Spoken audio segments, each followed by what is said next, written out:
So, start off with some bookkeeping stuff. Oh, yes. So this is going to be a test to see whether Matt listens to the recording or not. But I was thinking about the honor points at the end, and Yes. I docked him one because he betrayed Rotha. But he was correct in saying that the only person who knew about that was Rotha, and he didn't even really know. Honor is about social capital.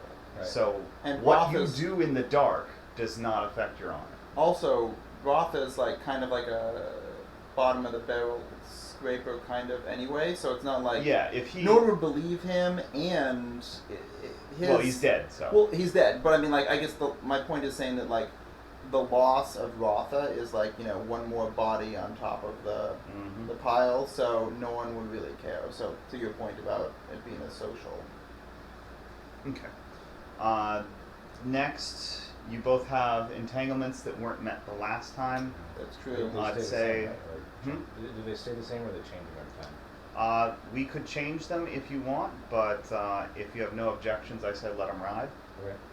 I mean, I don't have a problem with it. I just don't think it's necessarily something Beatrix would do for a while, just based on what her agenda is. What's hers thing again? Openly denounce someone powerful as an enemy of it to their face or in a way that they will hear about. Okay, if you want a different one, give me your sheet so I can see. Sure. My Well, options are. I'm actually just bringing up. Never mind, then I'll just look it up here. Below with like the second one. Yeah, a second. I can give you the. Okay, here it is. Willingly take harm on behalf of your beliefs. Publicly mock and denigrate the authorities of this world where all can hear you, or something blank. Alright, let's go with willingly take harm on behalf of your beliefs. That I think would be in line So the thing with, like, we're only one session in, like, I'm supposed to let someone know about secrets. Do you want a different one? No, I'll make it work. We'll figure it out. Okay. Try to. Well, I mean, I'll make some. yeah, it's like, the secret doesn't have to be a plot device Right. that we've I can introduced. make it plot device. It can be just, I want to share something with this guy that he doesn't know about, to try and win his confidence, or expose myself, or to draw him out. That's secret. Yeah, I'm not talking about pulling up your dress there. I'm sure your propaganda minister has spread stories far and wide Yeah, about yeah. your bountiful. Yeah. Exactly. Tomato plants? Right. So tall and girthy. We were making a joke in the car by showing pictures. Of your tomato plants. Yes. Exactly. Let's see, what else? So we did honor, we did entanglements. The, Doing the patron thing, or I think you were no, saying last time I was saying that was a I little don't too... think that's worthwhile, especially Yeah. because we're on a condensed timeline. Mhm. And speaking of which, Mm. I think at the end of the last session I introduced the idea of the council, and Yep. I believe Torin went ahead and called for it to happen. Yep. Sure. So what I want is for this to take place before the council happens.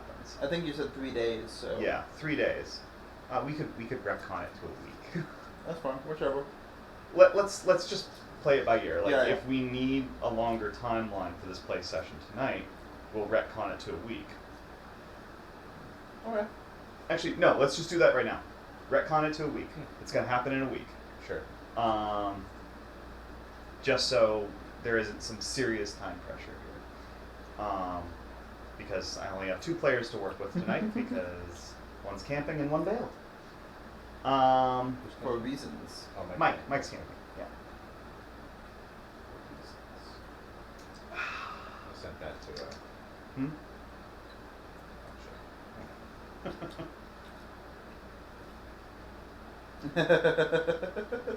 Like I would. You had like 6 times in a row for Uncharted. Yeah, well, I don't have to be the only one responsible for dice. When you're the only one with dice, you are. You guys call yourselves nerds? You don't have dice? They're lost amongst the other nerdy shit. Worst nerds ever. All right. So next up, last session we forgot to do your roll for your holding or whatever it's called. At holding? Yeah. Remember, you've got that move that defines the city. Oh yeah. It says roll each session. I think it's going to be like one of those. We'll roll when we feel like time has passed, or the winds have shifted, or something. Mhm.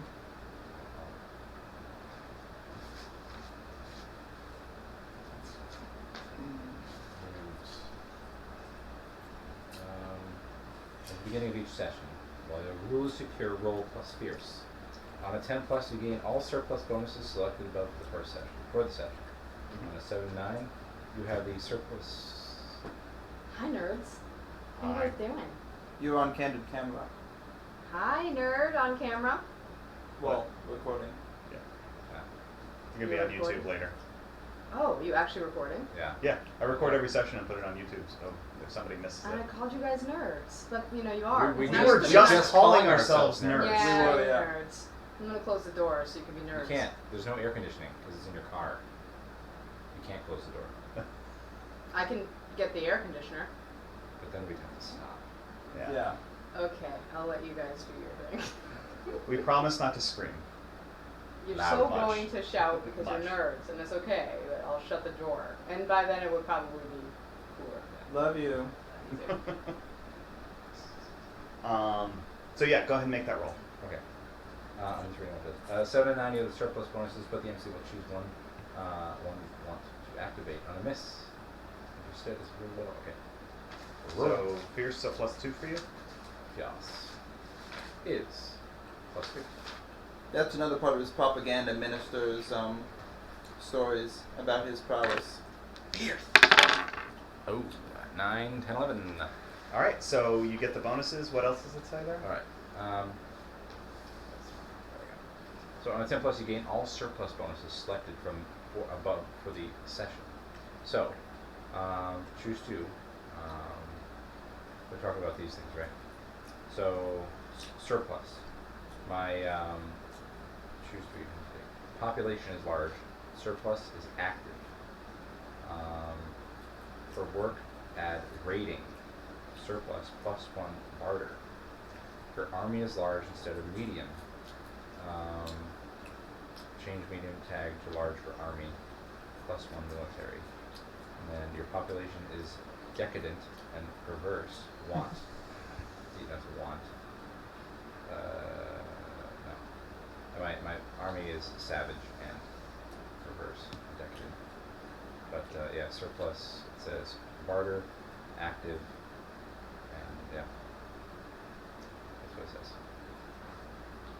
I think that works into the fiction rather nicely. You're working on expanding the army, and General Angus has suddenly become a lot more bold. So yeah. Yep.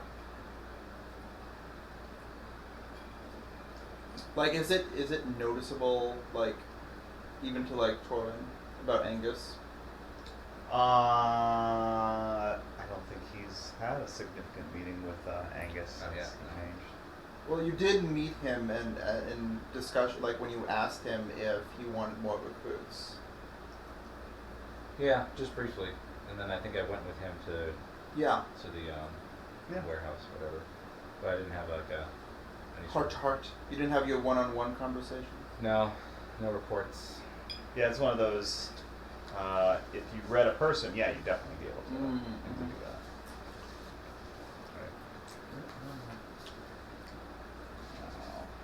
Did I leave my quick reference? Oh no, I did. Okay, good. All right. Yeah, study a person. Okay, so who wants to go first? I'll go first. Sure. Okay. Sorry. Before we leave tonight, I want to look at the map that I made, Yeah. and then sort of label things, and then I'll tweak it in Photoshop and make things. Oh yeah, I think the only thing that I wanted, actually no, you're right. There were two things that I wanted to add. I wanted to add where Beatrix's monastery is, and then the baths, I think.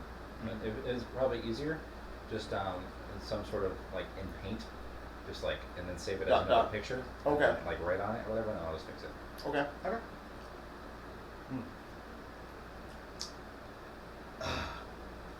All right, so it's a bright sunny morning. Let's see, what did you do last time? So you had a busy time last time. I did. You made a connection with Cavex. You made a Cavex, connection. I promised. Essentially, I offered him the prospect of intelligence that he can use to sick his squads of the righteous on. Yes, And I cleansed Angus of his fear. and And I you sort of told Gozar some interesting information. I kind of did, and I began his initiation. Yes, and Those are us two again. Matt. Matt. Oh, that's fine. So yeah, it's a nice morning. Things have been going well. You've been promised some supplies to work on the garden outside your are we calling it a temple? Sanctuary Sanctuary. That's very in line with with the holy vessel. yeah. So what are you keeping yourself busy with right now? So, question: the fire that went up in the prostitution ring Mm-hmm. that Felix set last time, Yes. was that large enough for Beatrix to notice? I think if I could roll would- for it if you wanna. So do you want to find out about that? I think so. All right. Let's say that you're out in a marketplace getting some simple groceries, Mm-hmm. and you hear a lot of people talking about a fire. And if you look, and you see somebody point, you look in that direction, you see a small plume of black smoke that's different from the normal cooking fires Yeah. that come from every chimney. Oh, I'm at the aftermath, but you're saying like, because it was, when did he do it? It was like late at night, right? Like it was Yes. midnight. Yeah, it was pretty late at night. Okay, my impression would that would be like the following morning. Yeah, that's what we're saying. It's Okay, the okay. following morning Yeah. now, and Okay. word has Oh, spread. okay. People are talking about it, and the ruins are still smoldering. It's not like, they've got fire engines that they've Yeah. got a bucket brigade Yeah. that can control fires. Yeah, I would definitely want to I guess, ask if anyone knew details either of the fire or, if anyone had been injured or perished or what might have gone on. Is that like study a situation? I'm not sure that's even a role. I'd say if you ask around and you determine that it was some sort of tavern and that it's that way, and if you follow that plume of smoke, you'll find it. Okay, I mean, I would definitely find it. I definitely want to find it. Okay. Yeah, so you follow the plume of smoke, and eventually you get there. And yeah, it's a big pile of smoldering rubble. There's a few, bystanders just gawking at the activity that surrounds it. It looks like there are some people going through the ruins. It was a freestanding building, so the fire didn't spread beyond it. Mhm. Aside from a few embers, lighting up some laundry that somebody had hanging out their window. But certainly not a citywide emergency. I'm going to see if I can, based on the volunteers, if there's any sort of leader or foreman, and ask how I might be able to help. With either the cleanup or a treatment or anything like that. So the people that are going through the ruins, they don't look like volunteer bucket brigade. They look like thugs. Mm. And when you approach one of them, he rounds on you really quickly and says, "Back off, lady. This is private property." I don't intend to trespass. I'm simply curious to see if there might be any humanitarian assistance I might be able to offer. You want to say a prayer over the wood? Something that's been alive a little more recently? Yeah, well, I'm sure there's some dead ones in here. We haven't gone through all of it yet. It's going to be a long day. Yes, and my thanks for helping to tidy up the commons. Do you happen to know if there's anyone who might have survived the fire, who might be nearby? He sort of narrows his eyes at you. So what if there was? They've gone on, they've got their injuries tended to, they're back with their families, they're fine. Don't worry about it. I'm not worried. I just, for someone who has lost as much as they have in times as difficult as these, I just thought it might be worth an offer of a tender hand and an open ear for those who might have been frustrated by the loss of what little they have. Okay, I want to interrupt real quick. One thing I wanted to mention at the beginning that I forgot to. So, normally the way we handle moves in Powered by Apocalypse games is you guys say narratively what you want to do, and then I tell you when that means you have to make a roll. Oftentimes, though, I've noticed that like when we're role playing our characters, moves like study a person and study a situation. I don't have a clear point to say yes. Now you're attempting to study a person. So, in those situations, either just say outright that you want to make one of those moves, or just more narrate that I'm trying to look for this information. Okay. Yeah. So my two things are going on with what Beatrix is doing. Yep. There's the direct character-driven action, which is that she wants to see who might have survived, to offer like sympathy and assistance as she can. Yep. Right, to survivors. The meta reason is that I want to essentially like get to the point where I would either find out that Felix did it because of our history, or that that the Fist of the North Star is kind of going after these people more generally as a way to develop that tension. Okay, I'd say if that's what you're after, how would you pursue that? I'm essentially trying to find someone who might know someone who is... okay, so like someone who's like, who's like looking over the ruins and is clearly like upset, or they're pissed, or they're looking for like some trinket or something specifically. Okay, so in that situation, if you want to see if anybody in the crowd sticks out for this purpose, then go ahead and roll study a person. Okay. So that is plus sly. That is a 9. It is a 9, so you get to ask 2 questions. Do you have the... Yep, I got it.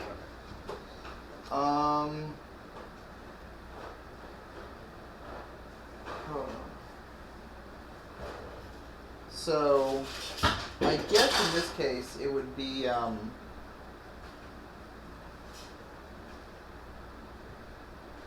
how could I get your character to tell me where there are survivors?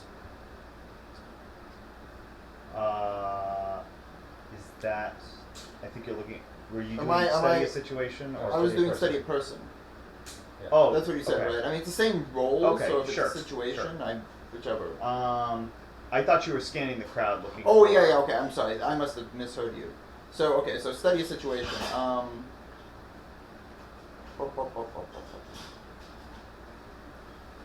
I guess it would be... Who or what here could be a useful opportunity for me? Okay, yeah, that's the most direct answer right there. So, you notice one young woman with a rather low cut dress, who is what? As they are. As they are. I'm suggesting perhaps that she was a former employee. With that simple description right there. Yeah. So anyway, who's very distraught. She looks like she has soot on, the back of her neck and on her wrists. Like she's had a chance to wash it off her face and hands, but not fully. It's been a long night. Yeah, exactly. And she looks very tired. And she's, wringing her hands and looking on as the men working are clearing off the rubble to see if they can find something. Can I just hold one, I guess, until I talk to her, or? Yeah, sure, if you like. Okay. I mean, once you leave this area, you lose the whole. Oh, okay. Well, I'm just gonna talk to her for now. Yeah, sure. I'll probably ask the other one right after. Yeah. So I'm gonna go over to her and I'm gonna ask her, I'll just say that I noticed that you look very upset. Is there anything that you know about the situation? And what happened? And offer my condolences if she knows anyone who was involved. Well, I mean, I know most people inside made it out, and a few didn't. It's just I lived there and I wasn't able to get a few of my things. There's an heirloom brooch that's been passed down in my family for as long as I know, and I'm really hoping they'll find it, but I'm starting to lose hope here. I'm going to clasp her hands and ask for a kind of description of the brooch and what it meant to her. So she describes it as dingy silver. I mean, she tries to pretend that it's not. With some simple engravings and her family name, and a picture of a butterfly. Okay. I'm going to introduce myself and tell her that if she needs some lodgings until she can kind of get herself sorted, I'll give her directions to the sanctuary. Well, and she says, well, thank you, but I have other arrangements in place. I'll be going to live somewhere else instead.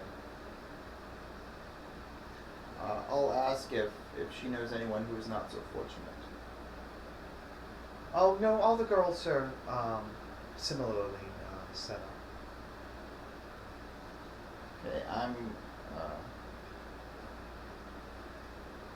I'll thank her and let her know that I'd be happy to take a look and see if her brooch pops up, but I'll give her a quick, I'll tell her that, I'm skeptical because the people there who are scouring the records right now don't seem the most upstanding sort.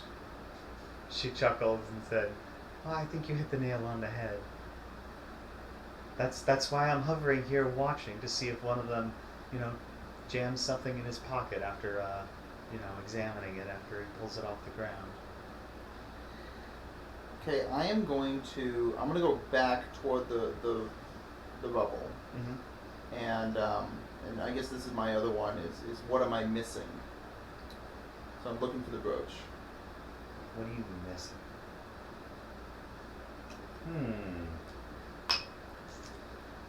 So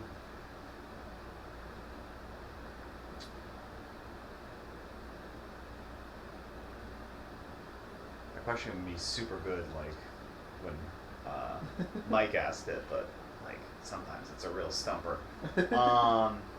So I think what you're missing is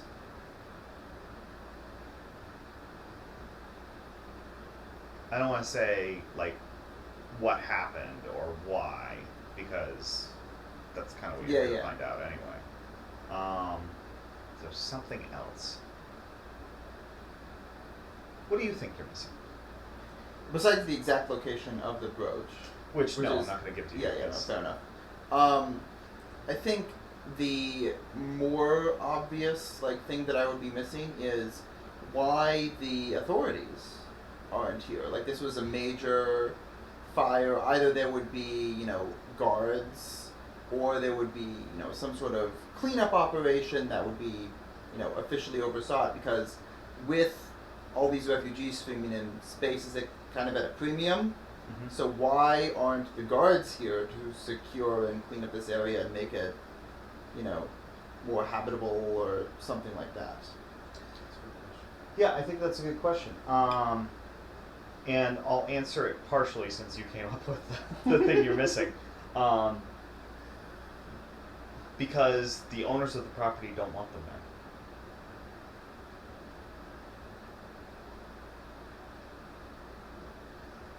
They told him it was just an accident and that they're gonna clean up everything on their own and no help is needed.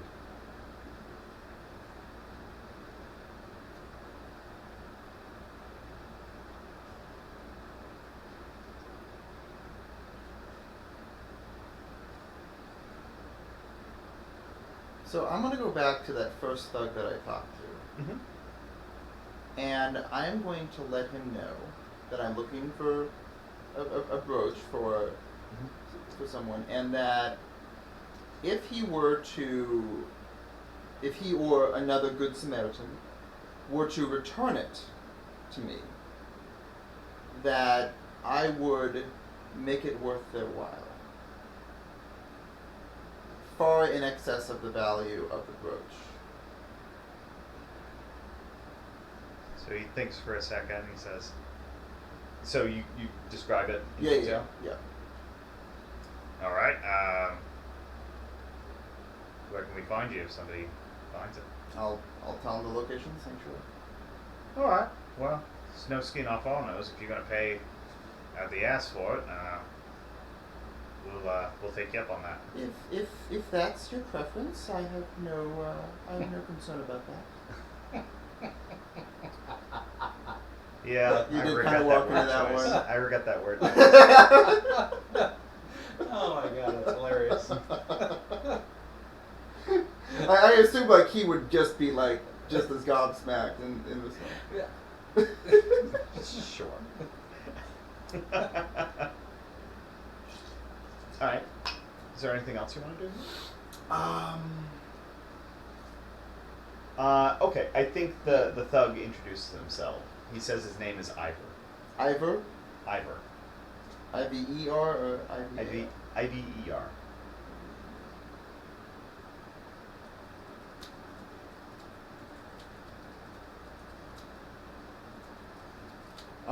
I assume I caught the name and the lodgings of the woman with brooch. Bridget, and she doesn't know yet. She doesn't know where she's staying? No, not yet. I thought she said she had arrangements. She doesn't know yet. Oh, okay. Well, I'm sure I'll find a way to contact her. She knows where I am, so. I told her I'd look for it, so she might come calling later.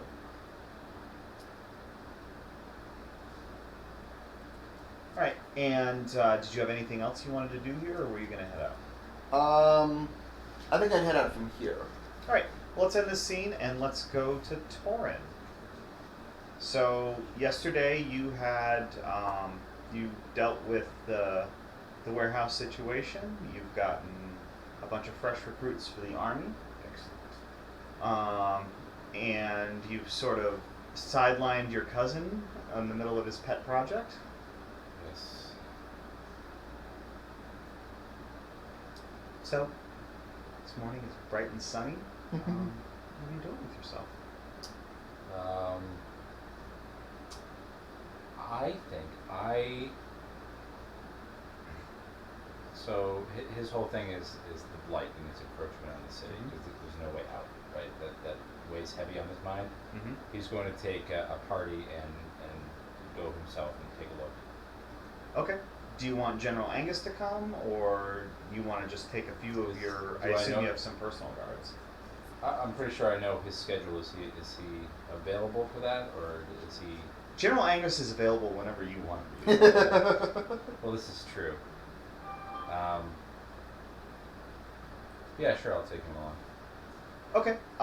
General Angus happily volunteers to come with you, and he's excited by the prospect, which is different than usual. He's usually very reticent to leave the city. So I'm gonna take my oldest too. Your eldest son? Yeah. What was your eldest son's name again? Burn. Burn. As in Torin is B-U-R-N? feeling the burn. E-R-N. E-R-N.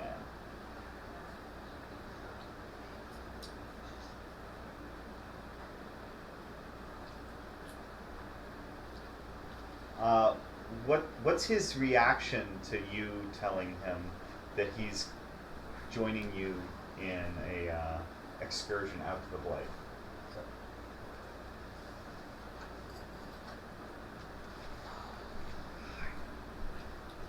I don't know. You guys are recording. I feel like I can't say anything to you. There you go. It's fine. I can edit it He'll out. edit it out later. That's sweet. I won't whenever it's funny. So you can overhear my bashy crashy screwdriving and listening to. Alright, you're putting inside the cabinets? I'm putting the front closet. I'm putting like slanted shelves so we can actually utilize that space. And Won't it's things awesome. fall off the shelves if they're slanted? No, I There's mean a lip. there's a big lip. Oh, Yeah, it's a understood. shoe rack. Gotcha. Yeah. So Oh, half yeah. of it we're using Yeah. as a shoe rack. The other half we're using as. I thought you were building a marble race or something. It would be awesome. Do you know where our headphones are, Josh? In the office. I'm also listening to an awesome biography of Henry VIII, and they're just getting to the point where they execute Anne Boleyn. And I don't know if you guys want that on your She's YouTube heard channel. about 8 biographies of Henry I VIII. love the Tudors. Incest. Anyway, in the office. Your ancestors are rolling in their grave. They really are. We left in like the 1600s to get away from these people, but here I am. Okay.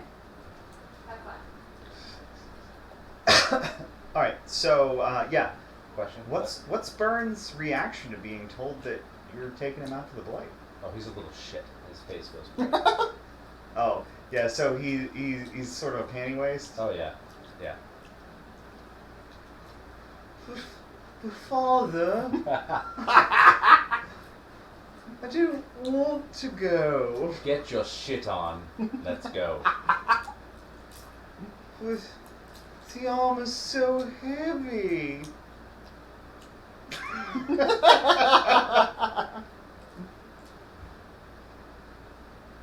I swear to God. If I have to tell you again, fucking kill you myself.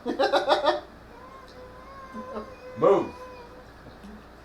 He starts moving. It's not fast, but I mean it's fast for him.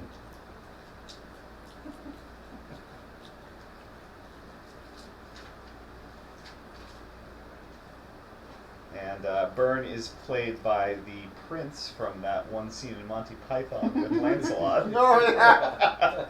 The one in the tower. Excellent. But I don't want to get married.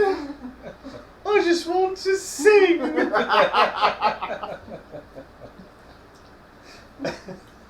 right, yeah. So you get Byrne.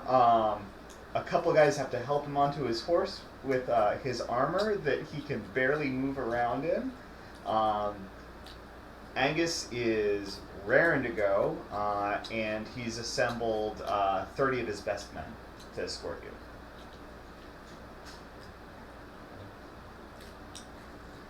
So you're riding out to. Tell me about the spot that you're riding out to. So where's the blight encroaching from? North, south, east, like through the mountains, or from the north where that sort of break in the ranges, or? So I think there's parts of. So Fallcrest is cut off by the blight, but it's not the blight that blocks every path. Okay. I think the reach is basically a wide valley, and it's been blocked on the eastern end for a little while, but people were able to come in on the coast, on the western end, to like drop off supplies in caravans, and then they can move overland in. But the west has recently closed off as well. Okay. The east and the west lines of the Blight are sort of equidistant from Falkrest. Where that would be. All right, so this So I can visualize is it. are these mountains here? So that, yeah, that's so like they come up like that, and they come up like that, and that's just open here, right? And there's like a path there and a path there, but then there's also like paths out. These are all mountains, right? Mm-hmm. Okay, so are these mountain passes? Yep. All right, so yeah, the mount you can get a little ways into the mountain passes before they run into Blight. Yeah. But it's pretty well cut off. I think there's a river Sure. that runs through, down from the mountains, that runs around Around- Falkrest itself, Okay, and then out. and then out. Sure. And yeah, so there's I'm not sure how this matches up, but yeah, basically it's cut off. The river runs down from the mountains to the east, towards the other human settlements on the continent. Sure. There are a few settlements that were farther to the west, but you're cut off by the Blight now, so we don't know what their status is. Okay. If they've been consumed or what. All right. Does that work? I think so. So these mountain passes down here, Yep. right? They're cut off from the Blight. There's like Blight. Like you can only get so far into the ranges. So this river that runs out, is there Blight like out here? Yes. So Yeah. Basically, Yeah, eventually the all Blight- encompassing. Yes. But you're able to sometimes get to other settlements. It opens up. Does it open up again, or does it close, or? I don't know. We haven't really examined that. Like we know There is that- someone who could give you a relatively recent update. Yeah. Okay. So I think our party will just let's ride the banks of the river until we encounter it. See Okay. if it's made any advance on the river, and see if it's affecting anything. So you want to specifically pay attention to the water to see if it's doing something to the water. Well, the water's the water's flowing from where the Blight is already, so not Well, no, really, it's but flowing like- down from the mountains. Right. Yeah, so I guess the Blight doesn't really touch the water source. Okay. So yeah, now that I think about that. Now that I've actually thought about that, yeah. Alright. Yeah, we'll see just see if it's advanced any further than the last time we went out and looked, Okay. or reports that it has. All right, go ahead and make a study the situation roll. Oh, I would. My first roll at the game. Second roll. Sorry. Yeah. Oh, a 5 plus Sly, which is 1, a 6. Farewell! So you can ask one question Hold on. and study a I'm situation. marking advancement. Yes, do that. You do get something out of this. I do? Not a miss. Ask one question. The MC gets to make their hard move as well. The first time you act on one of the MC's answers, take +1 forward on your roll. While you're doing that, I'm gonna get another drink. Yeah.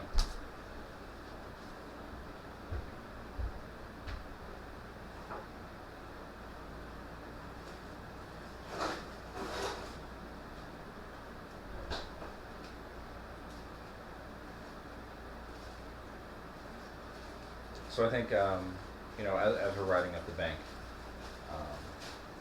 and as we approach the Blight, I'm gonna look for my best route way in, like way out, to see if we can maneuver further in and see if there's any openings.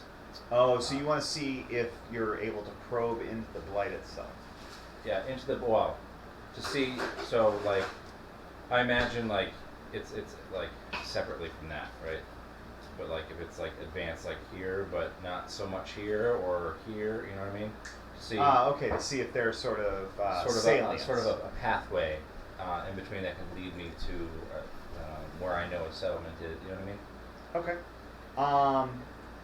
So yeah, as you're approaching the blight, you can see where it has been for some time, because those places the vegetation is dead. Trees that are gnarled and decayed with no leaves on them, just bare ground where you can tell where the edge of the blight is, because where it's encroached recently, because the grass looks dead, but it's still holding on. Or trees have like a pile of dead leaves at the ground, but they're still standing tall.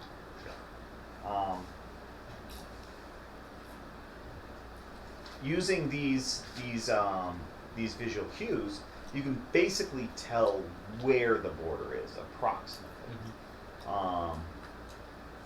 It looks like you can get there's a few. It's definitely not like a single line. Right. It wobbles, it waves, it juts forward in one place and recedes in another, but never farther than half a mile. Okay. So you could follow one of these little draws into the blight for about half a mile, and then it's all around you except for this one small pathway out. Okay. But never far enough to like get to a settlement or get to a free path. Okay. Do you want to explore down one of those? Yeah, sure. Do I have, like based on previous reports and what I've seen before, how close, like in the last week or so, like has it encroached on the city? So you pose that question, and General Angus whips out a notebook that is specifically for tracking this. And he tells you approximately that its progress is slow, like sometimes almost imperceptible, and then sometimes it'll like jump forward like 200, 300 feet in a single day, and then you won't see any activity in that area for a long period of time. And you thought of no correlation? I'm sorry, Lord. This is beyond me. I know fighting and organizing. No events in the city that's correlated to its jumping? I hadn't thought to check that. Is that something you would like me to look into? Yes. Why? You are head of my army, are you? I am, Lord. So I pay you to think. Indeed.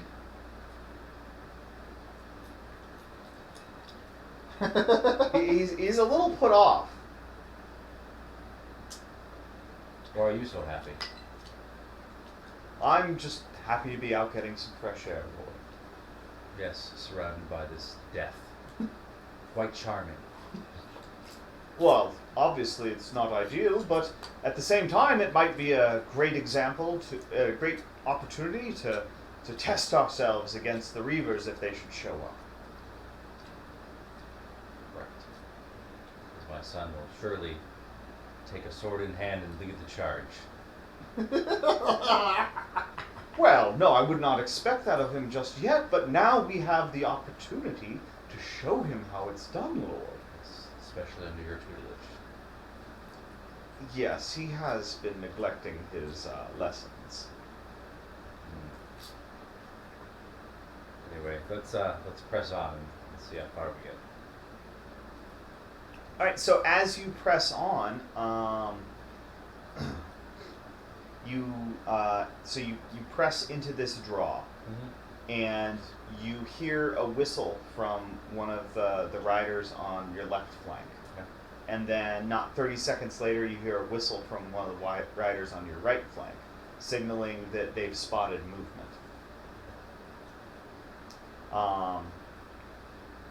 Angus gives the signal for everybody to regroup and pull tighter together. Okay. Lord, we've spotted movement on both sides of the light. They may be attempting to surround us and cut us off from means of escape.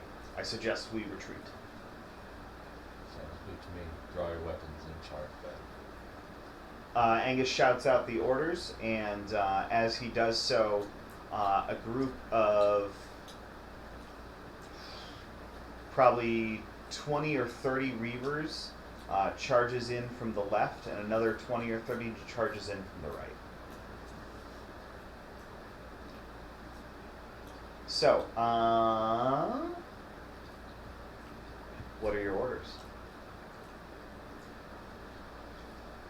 So how are we? I mean, do we want to get into like, how we're set up? No. So I would, if this is going to be a battle, I want to handle it in broad strokes. Sure.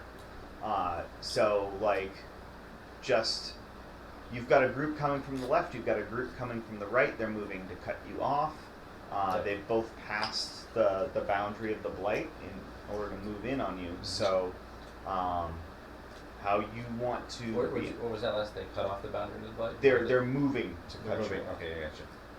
Whether, like, you could try riding hard through, but They're still blighted, even though they are no longer in the vicinity, in the actual territory of the blight. That's yeah, what the you're trying to say, Reavers right? are able. Well, the Reavers are able to come out of the blight. That's what I mean. Yeah. for some amount of time. Yeah. Nobody's sure how long. Like if you, because inevitably they all fight to the death. But I've thought through a possible reason for that Beatrix might have seen when she was traveling through the blight, but I won't canonize it unless. well, lay it on me. We'll see. Okay, so I meant to write this, but So let's say I spent- let's say that this is. Yeah, if you can write this and put it in. I resolved to write this as part of Beatrix's self-prelude, essentially. Mm-hmm. I kind of thought through it. So, like, part of when she... Well, if you want to write this, let's not have it okay. We'll You don't want me to this as- spoiler alert it? Yeah, we'll make this a mystery. Okay. Yeah, make it come out in your narrative. Yeah. Okay, You sure, know, sure. like- No problem. Or you can write it and we can do it as one of these fiction things that we read out. Okay, sure. So I'm gonna turn to Burn. Like, Draw your weapon and hold the line, boy. Yes, hold up. and I'll pull up beside War Chief Angus there Mm-hmm. and yell out, "Hold the line!" All right, so Okay. you want the so you're all mounted. Yep. You want them all to form up a line. Yeah. So he's instructed them already to form parallel lines on each side. Mm-hmm. Right. I'm gonna hold the line, and I'm gonna charge up to the head, right? Mm-hmm. And then as I get so it's like this, right? And Yep. as I get up to like right about here, we're all just gonna start charging back to open. So you're making a breakout maneuver. Yep. So you're gonna try to smash through their line. Well, and come out so the other side. our lines are like this, right? Parallel to the Okay. blight on either side, and they're Yep. coming at us from the sides, right? Mhm. So we're gonna move forward as one out. Okay. And if they impact us, it happens. But they don't. All right. Yeah. So you're shouting out these orders. Go ahead and.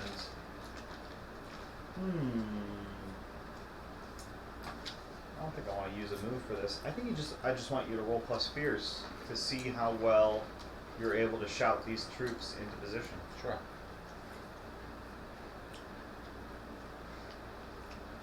So,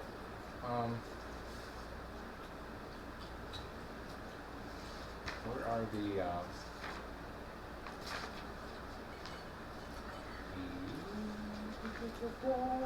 Did you get any bonuses for your holding thing?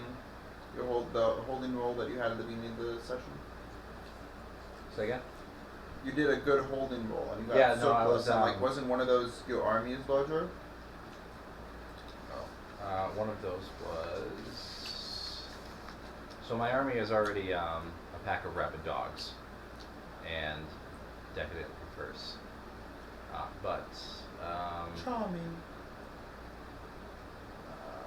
what was it? Surplus 1 barter and active. That was my surplus. But I was looking at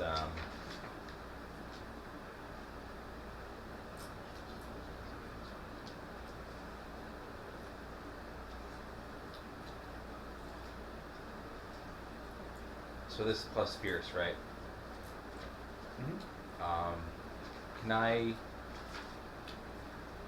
want to, this is like an honor move is, do you know who I am, right? Mhm. Can I spend one of my honor to, not threaten them, but like through my commands and what I'm telling them to do, use my reputation to bolster their, you know what I mean? Okay, that's interesting.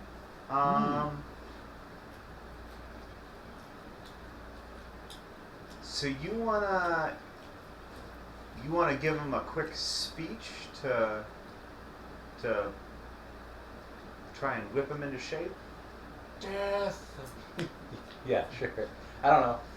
Not St. really. Crispin's Day, I hear, is very popular. Not really a speech, just like through my presence. You know what I mean? Okay. Interesting. So sort of like I don't know how that would work. Yeah, rules-wise, but like that's a little different than normal. yeah.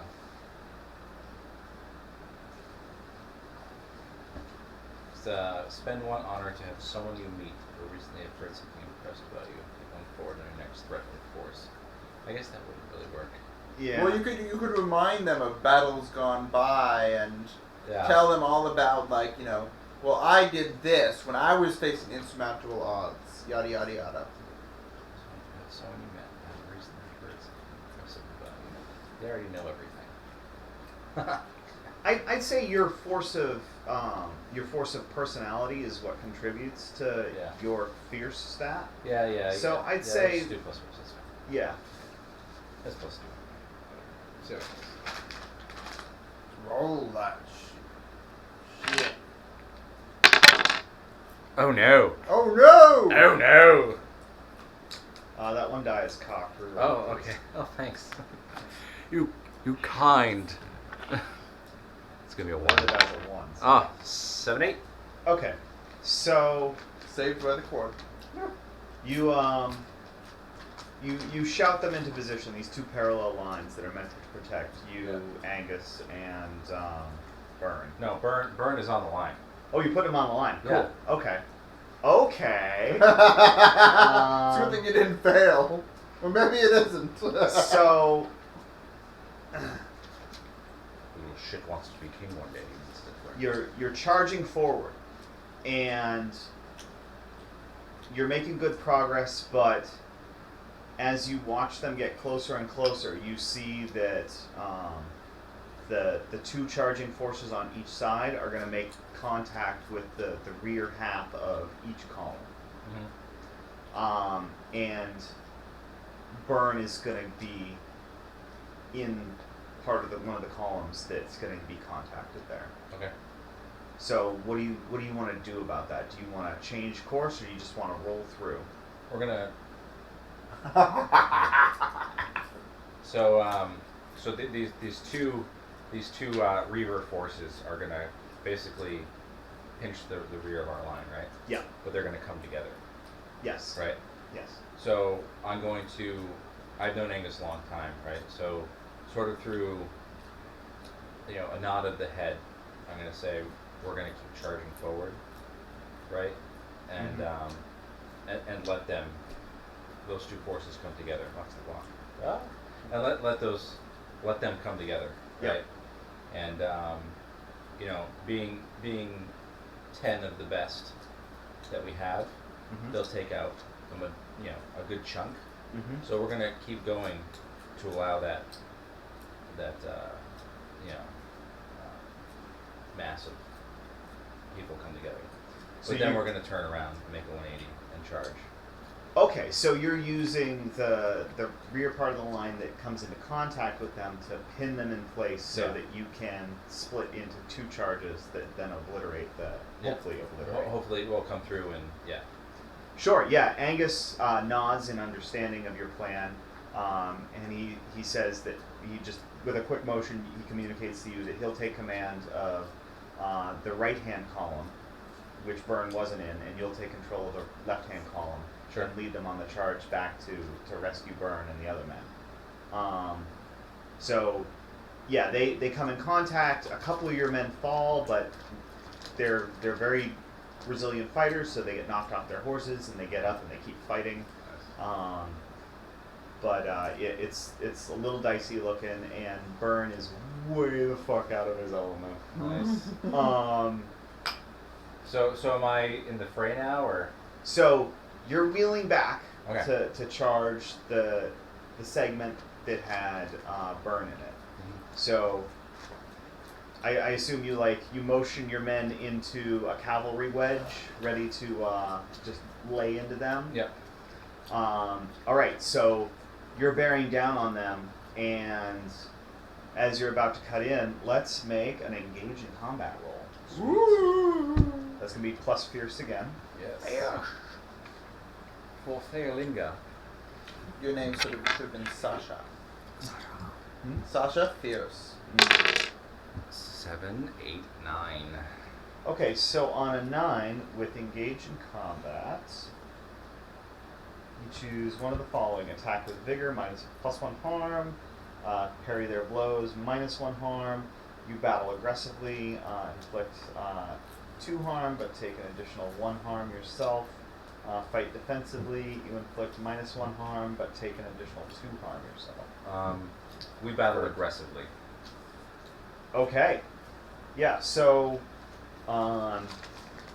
as you plow into the mob of them, because that's really all they are, you get a closer look at them, and they are dirty, disheveled, covered in rags. Some of them have swords, but those swords look like they have definitely seen better days, with rust and chips in them. And some are just wielding sharpened sticks, or particularly sharp rock that's been tied to a stick. And while they're battering at the guys that are on the ground, your cavalry wedge just plows into them right in the center. Like, the initial hit launches the first half of the group. Very good. Do you guys actually know how to use cavalry, as opposed to the writers of Game of Thrones? Yes. Who have no fucking idea. Do not get me fucking started on the Battle of the Oh, that's horrible. Anyway, yeah, so you launch the first bunch of them. Some of your riders go down just in the tangle of bodies, Sure. tripping up the horses, breaking the horses' legs. And basically half of them are dead in almost an instant. And those that aren't, you and the riders that are still mounted start laying in with swords and spears. And as you're doing this, one of them throws one of his sharpened sticks at you, and it catches you under the shoulder. And you're going to take, let's see, I assume you're wearing heavy armor for this? Yeah. So, let's see. So I'm wearing plate. Oh, plate. Plate on a horse. So Like your horse has barding, and like you have like full chainmail. I'm not wearing a helmet though. Fuck helmets. Yeah. Well, could you be Helmets wearing a are helmet for but your plebs. visor's up? Huh? No helmet. Okay. No.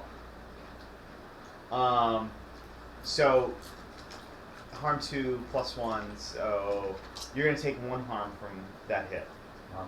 So go ahead and mark that on your sheet. So right here. Under okay. along the ribs. Under It's your gonna arm. suck. Put it on antiperspirant for the next couple of days. Oh, it's gonna suck. Yeah. It's gonna sting like a bitch.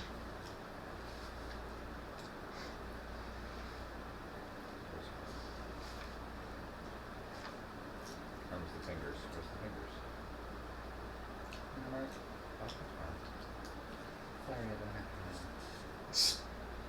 Did you like a pen?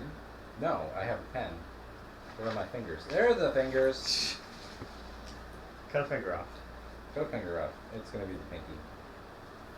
All right. So yeah. So you take that wound after a very brief melee. You manage to crush that force. Can I? I'll keep a lookout for my kid, I guess.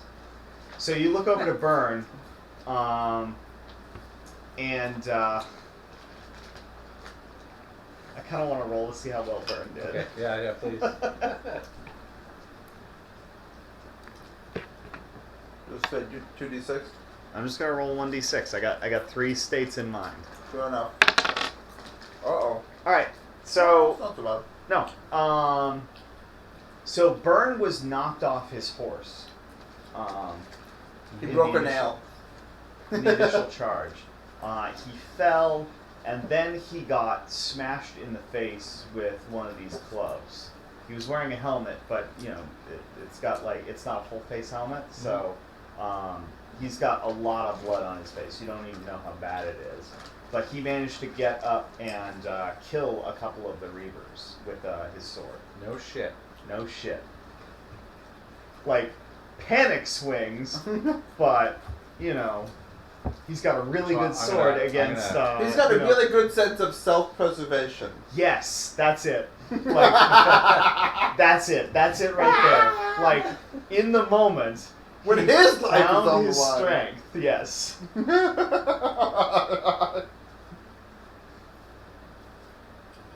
So I'm gonna just not even trot, just sort of just plop, with my horse, just right up to him. Oh.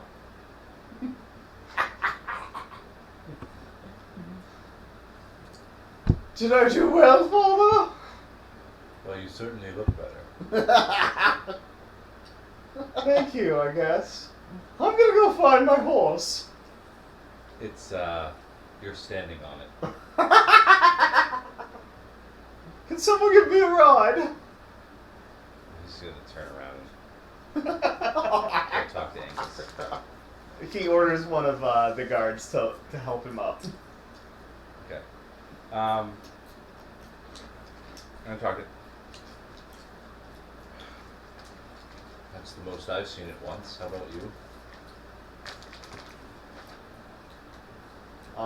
So Angus is cleaning his blood off his sword when you find him. Their countercharge had a similar effect, but he's smiling and looking pretty happy. Certainly is. Haven't seen a maneuver like that in quite a while. They must have seen us coming and just taken the opportunity. Don't know what to make of it, but it was a damn fine thing, wasn't it, Lord? Did you have a good time last night? No. That's the only thing. I had a good can time think of. today, my lord.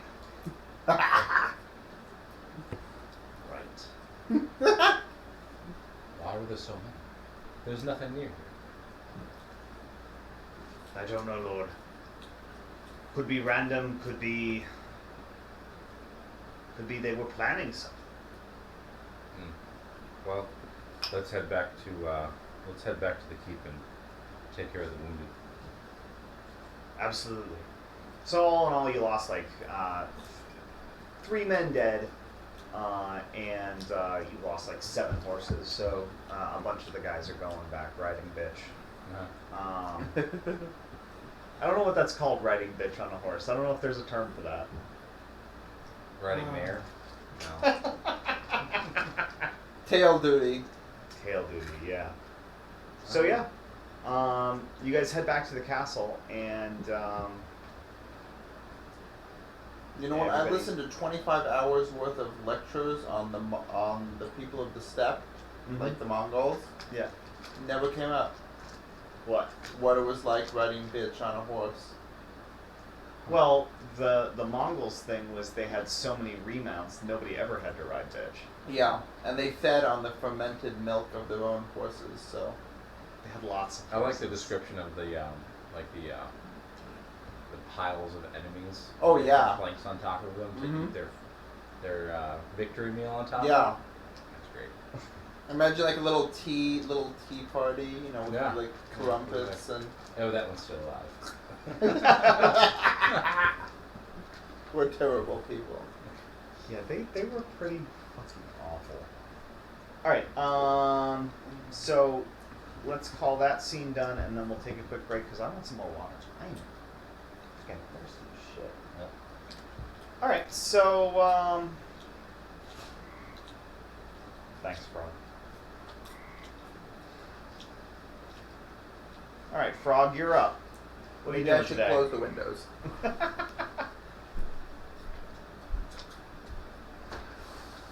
Well, it's fine, except for that one a-hole.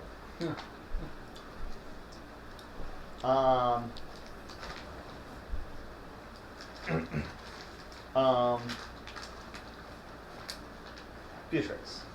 Gotcha. So, after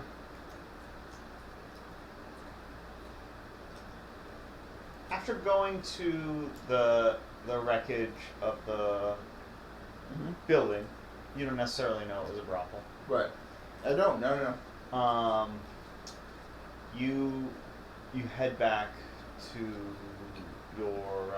your sanctuary. Mhm. What's your intention there? What are you going to be doing? So at this point, it's probably like lunchtime ish. Mm-hmm. Okay. So Beatrix has her worships are once in the morning, once in the evening. Mm-hmm. So, has anyone shown up? Any carpenter or like tradesman, like as Dr. Kavix promised? No. He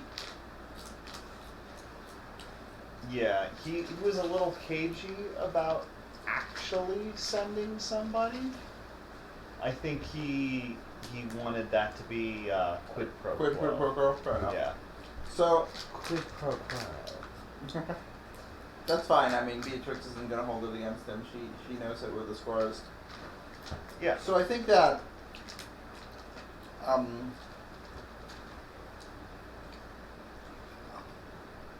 so when we when she had freed Angus of his fears and we kind of discussed like, you know, what that would look like, you had mentioned that he would likely come in contact with a lot of refugees who might be receptive toward her message.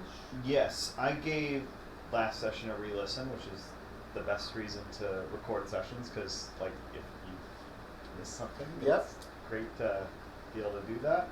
And you said you wanted to spend your hold with him to have Angus spread worship of it to the refugees. Right. So let's say then that some of the refugees from the warehouses, the Yeah. wives of the men who were inducted into the army, they came after they heard to check it out. Okay, so the wives came? Yeah. And are they coming as a group or are they coming individually? It's a bit of a trickle, but I think you get about 10 or 15 in total. Okay. So, I think I'd start by asking them what they hope to, what they're looking for. So you don't get a lot of like direct answers. You get a lot of half mumbled answers. Like they're not even, They're an introverted lot. well, they're not even quite sure why they were there. They were there because they were told to come and see. So, like as you talk to them, you learn that they've been hungry for a while, scared for a while, and completely adrift in society. So I think the way that Beatrix would go about it is that she would kind of latch on to that sense of adriftness. Mm-hmm. And that she would point out that it's totally understandable for people in their positions who have been doing all they could to feel alone and isolated and without hope. Mm-hmm. And she can't on her own tell them that everything's going to be okay, because that would be a lie. Mm-hmm. But that what she can do is she can tell them that in her experience, when she has felt alone or isolated like that, like the way that they feel, that they tell her they feel, Uh-huh. that she has communed with it. Mm-hmm. And even if the feeling is fleeting, and even if it does not, quote, solve, unquote, the mundane mortal problems that they have, that even a moment of connection, of communalism Mm-hmm. with it and with those that it touches is more than they have now. And because of that, and because of the circumstances in which they find themselves and they find their husbands, she welcomes them into catching just a glimpse of that moment where they can get that sense of community, of connection, that even if it doesn't last forever, it will last for longer than they would have had without it. All right. So that was a great sales pitch, and I Yes. want to see if it sticks. What do you want me to roll? Roll persuade with leverage. So plus Wiley. Wiley. Oh, crud, stunk. Okay. That's a 4. As a chunk of the ceiling just falls in front of you. I'm taking an advancement point on that one. Yes, mark that down. Oh. So you're going on for a bit, and some people seem interested, some people don't. And then some other people enter from the main entrance of the sanctuary. Hold on, before they do, do I get a sense that they are skeptical of my pitch? Yeah. Okay.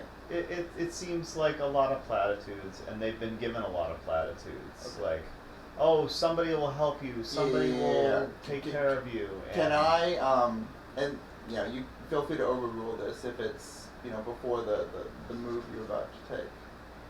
Can I offer a demonstration?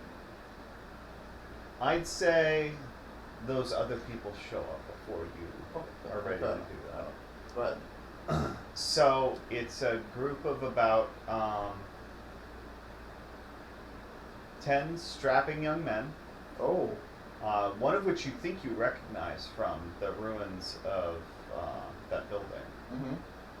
and one actually very beautiful young woman in one would call them combat leathers, I guess. Okay. Who sort of swaggers towards you while she lets the other men sort of stand in the back. And so she listens to the tail end of this speech, and at the end of it, she just starts clapping. Bravo! Bravo! It wasn't much of a recruiting speech, but I don't know about you girls, but I feel better about myself. I'm so glad to hear it. I'm always touched when when someone who is not of the sisterhood has appreciated the message. I'm taking a Who complete. did you describe as pronouns? So, you said she nor or? No. So I'm taking it. Or at least I'm presenting to take it completely at face value. I'm just completely ignoring her sarcastic. No. So I'm pretending as though her sarcastic tone is. So, out of character here, this is Nefaria, Gozar's cousin, daughter of Auntie Hilda. Okay. The woman who kind of just gets whatever she wants. Add that to the appendix. Yeah, it's one of those things I wrote down in the first session. I'm like, I should probably use this sometime. So anyway, she eyes up the crowd you have in front of you and sort of turns back to you and says, This isn't the normal lot for this sort of thing. You know, generally you want them to be younger, sprier, healthy. I apologize. I'm not familiar with your depth of understanding of the sisterhood. What thing is it that I'm supposed to be doing that I seem to be missing? Well, she sort of looks around conspiratorially at the other women gathered around. You're recruiting. You're recruiting for the brothel you're opening here. Is that what I'm doing? I apologize. That must be news to me. Tell me more, please, about what I am doing that you have such insight into. Well, I can only assume, because we hear through the grapevine that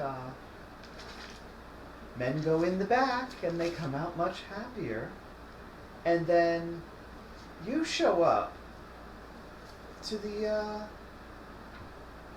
ruins of a brothel that's just been destroyed. One of ours. Is that what it was? We are trying to recruit there as well. Was I? My goodness, I've been up to so much that I had no idea about. Ladies, you must let me know if there's so much machinations that I'm apparently engaging in that I'm not privy to. Please let me know. Dear, thank you for your explanation. A word of caution. Listening to grapes is usually the sign of someone, or their vines, is usually a sign of someone who has bigger problems. So I would recommend not listening to grapevines in the future. And if you have any questions of motivations of mine, I encourage you to bring them to me, and I would be only too happy to discuss them with you in due course. Cute. And then she looks around to the women there. Get out! And they look to you very briefly. Ladies,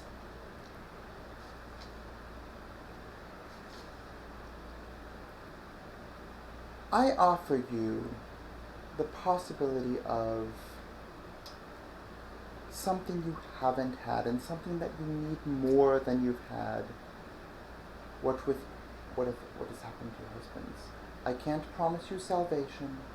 I can't promise you deliverance. I can't promise you... Get out!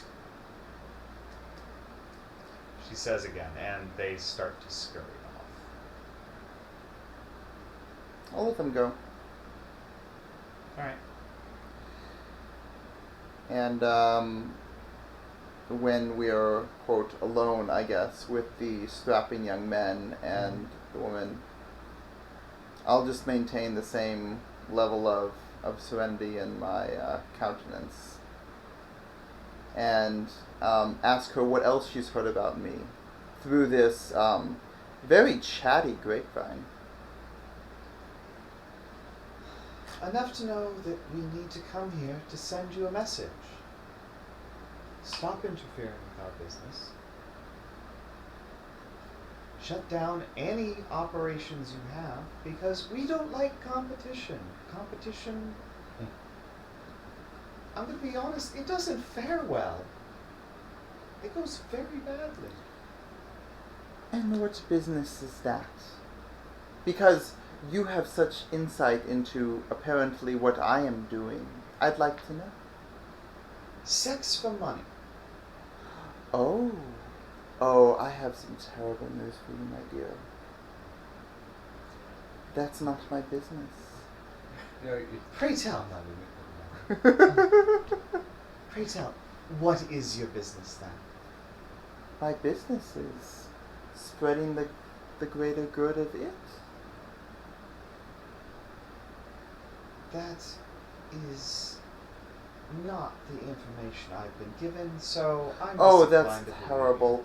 I apologize on behalf of all those who have lied to you. That is terrible.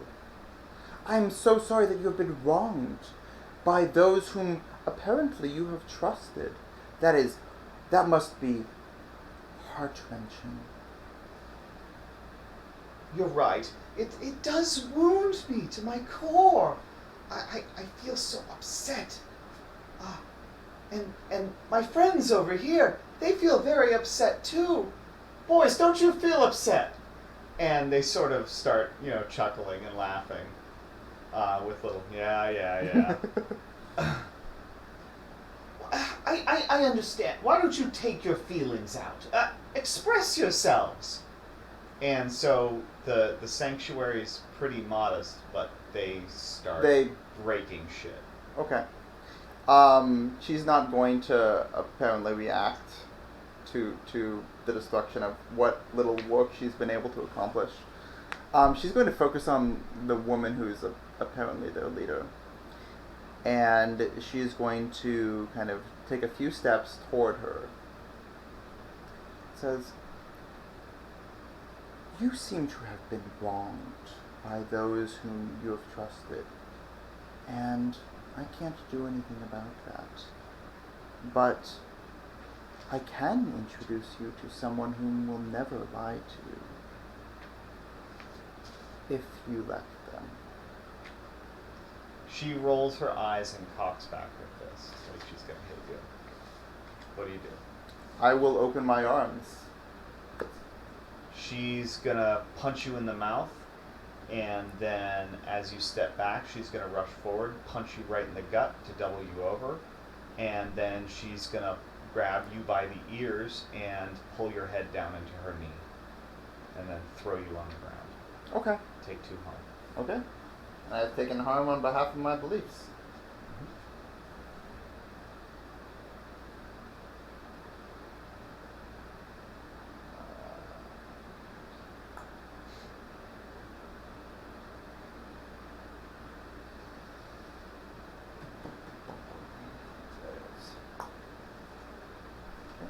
I'll, when I'm kind of like on the ground on my knees, bleeding from the face and barely able to breathe from where she kneed me in the solar plexus. No, punched you in the solar. Oh, excuse me. Plexus, and then Punch from her solar kneed plexus. you in the face. As someone who is your nose is broken. as someone who has taken a punch to the solar plexus before, I know how that feels.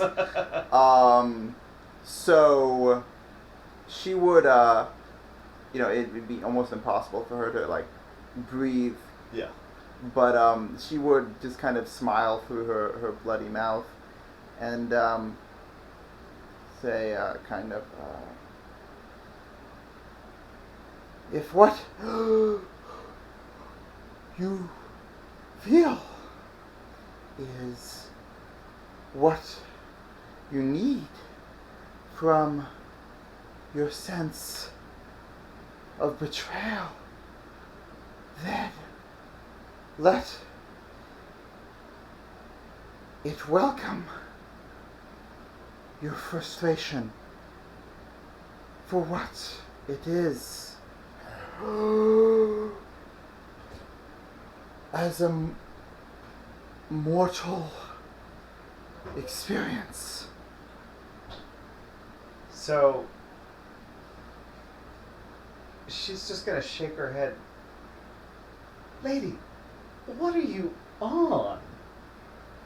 Oh, oh, oh. Emon. What I eat is of its blessing. And what I drink is of its blessing. And what sustains me in the face of overwhelming physical odds. And what brought me to this place through far more than fists and boots is it. You dying? We'll see how the next set of rolls go. You're Yeah. kind of dying, aren't you? A little Well, bit. not quite. Things aren't looking great. Two fingers. All right. So at this point, you're. What are you attempting to get across to her? What I'm trying to get across to her is that the way that she's used to doing business, like through physical intimidation, isn't going to work here. And that I'm not trying to compete with her. That if anything, I'm trying to compliment her. That what I want is to cultivate a society that's more welcoming toward people like her and toward myself.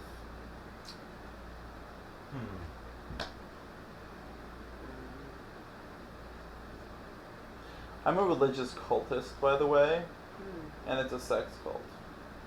Yeah. It's good FYI. summary. That makes sense. And now you've been brought up to speed. Yeah. When do you go to bed soon? Have a good night, sweetie. Yeah. Love It's you. nice to have you guys come over. Hi. There'll be an air conditioner here next time.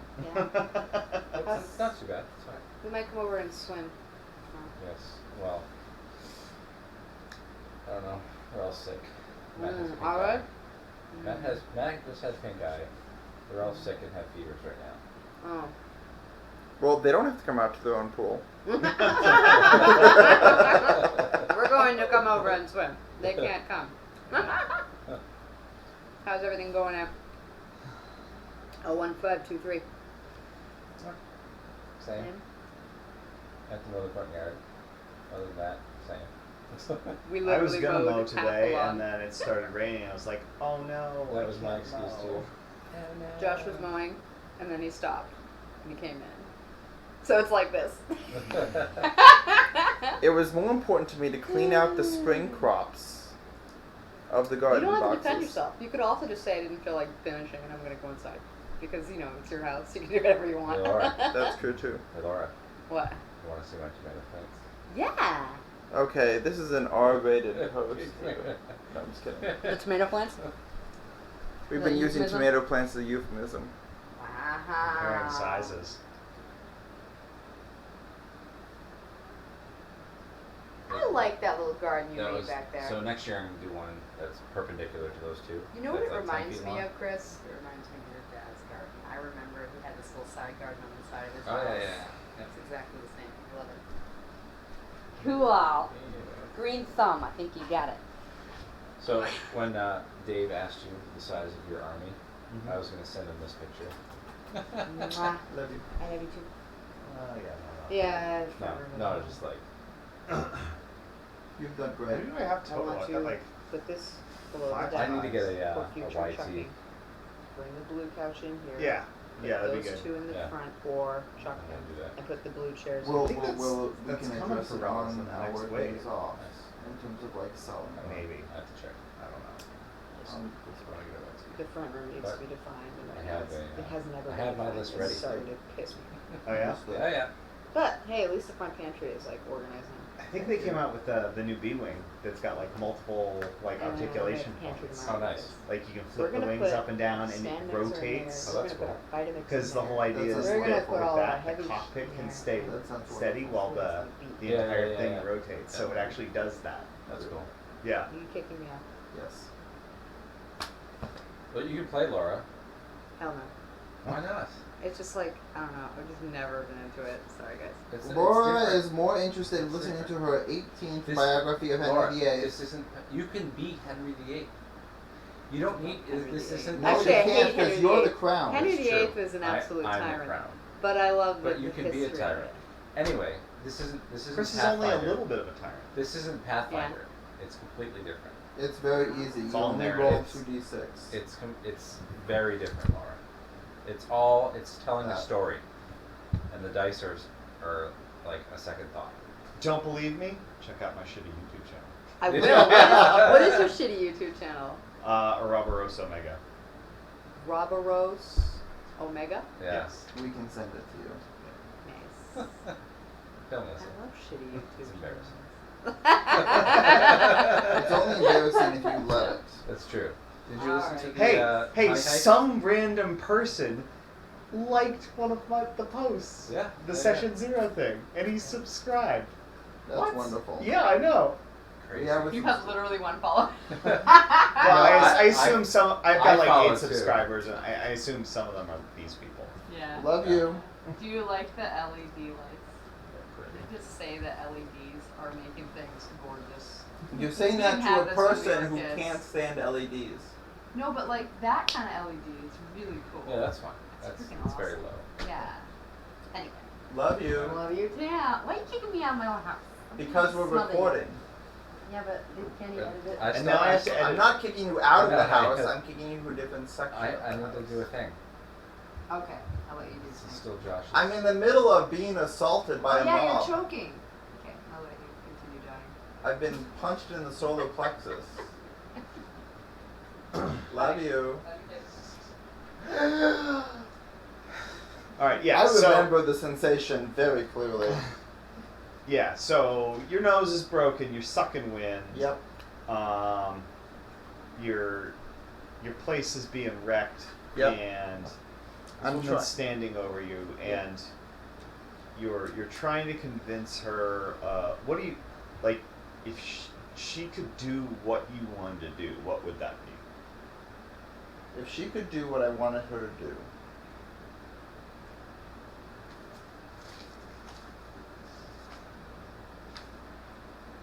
I think, given what from what she's told me, implicitly or explicitly, what she's lost, I think if she could see the value of this place and kind of the religious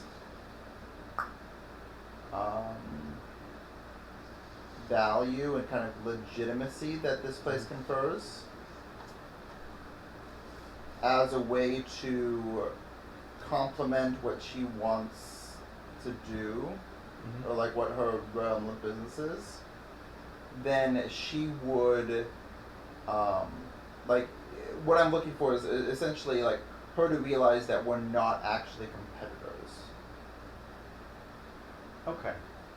So I think if you want to bridge that gap, you're gonna need to get some information. So I think study a person is appropriate. So this is Sly again? I believe so. Yes. Doesn't matter. It's another 6. Jesus. Ooh. Okay, so you get to ask one question. Better make it a good one then. Mm-hmm. I'm gonna need the cheat sheet. I don't have it for whatever reason. It didn't load. Thank you. Study a person.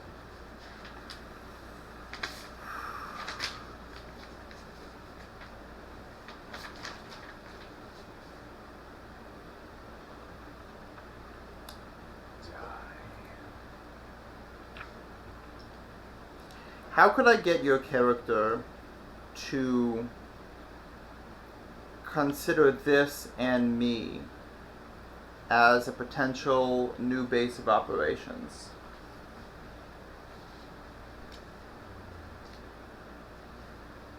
So,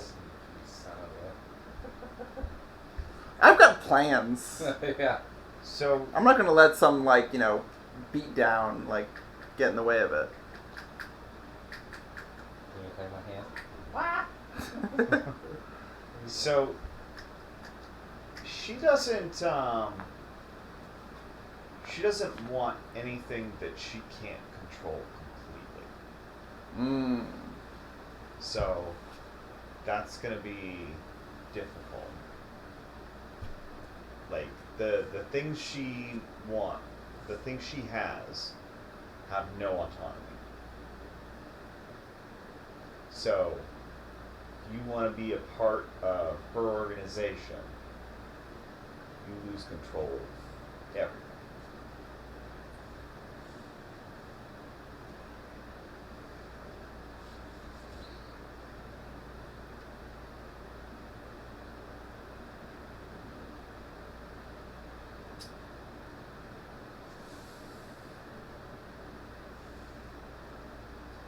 So while you're studying her, Mm-hmm. she sees you eyeing her, and she kicks you in the ribs, and one of them breaks. Take another point of harm. That was your miss right there.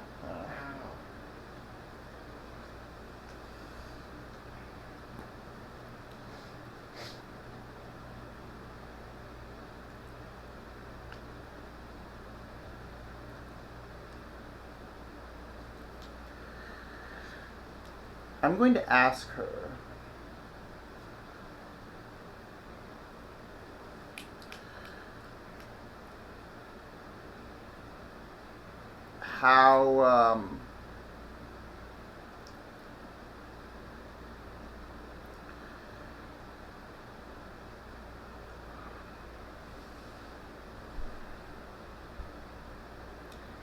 how she thinks she's going to survive without some sort of benign neglect from the powers that be on this mortal plane. Which powers that be do you mean? I mean Lord Torin. You're gonna ask her this directly? Yes.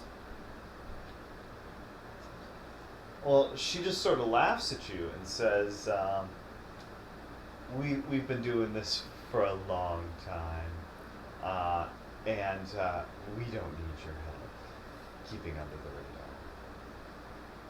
If you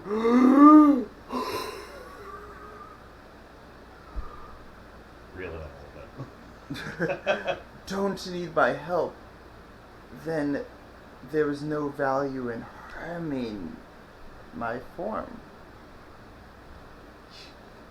Your form.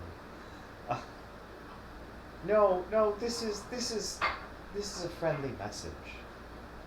To not get involved in our trade.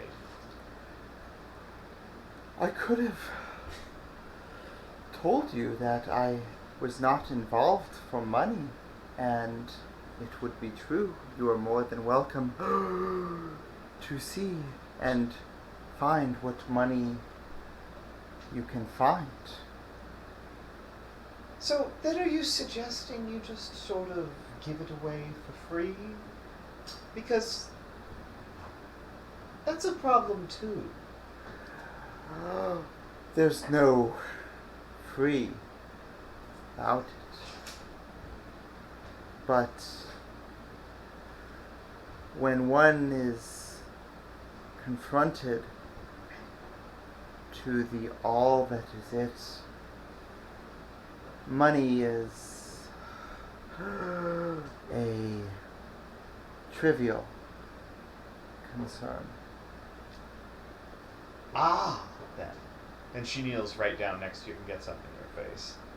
So then you are in our line of business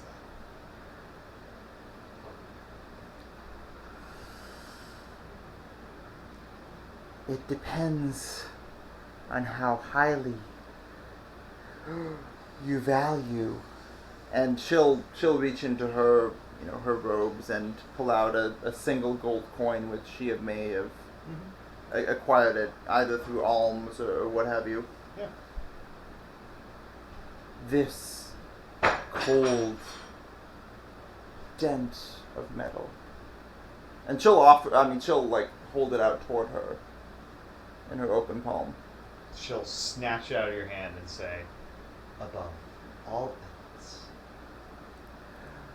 Then because we are not after the same thing or the same goal, there is no real question of competition. She looks up and surveys the damage that her men are doing, and she decides that it's enough, and she sort of gives them the signal to head back to the door. And she says, "Regardless, you're going to get out of the sex industry, whether you're selling it for money or for God or for whatever.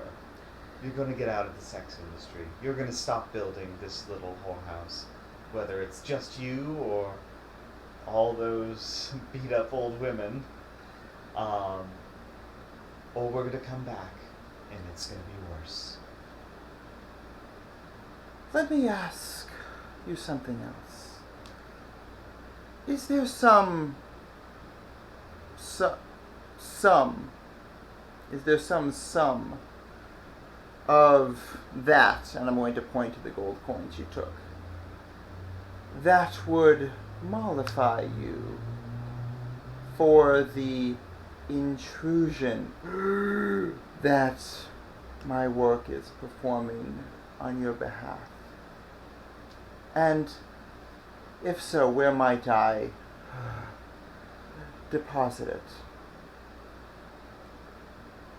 So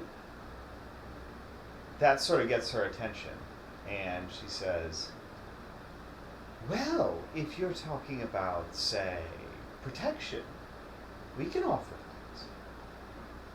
that. It will cost you a pretty one of these," motioning with the coin in her hand. "Tell you what, you don't need to come to us. We'll come to you. Door-to-door delivery service. And we'll come to an appropriate sum, and if you don't make it, we'll just take it in other ways." Oh, I'm so relieved to hear that. I would be only too happy to determine whatever your conveyor would like to provide. Right. First payment's in a week. Be ready. It'll be ready. And Beatrix is going to make a mental note to get in touch with Proctor Cavix and let him know that he can expect a conduit to a group of moral degenerates that will be arriving at her sanctuary in a week's time. So you just want to send him that message? Oh, yes.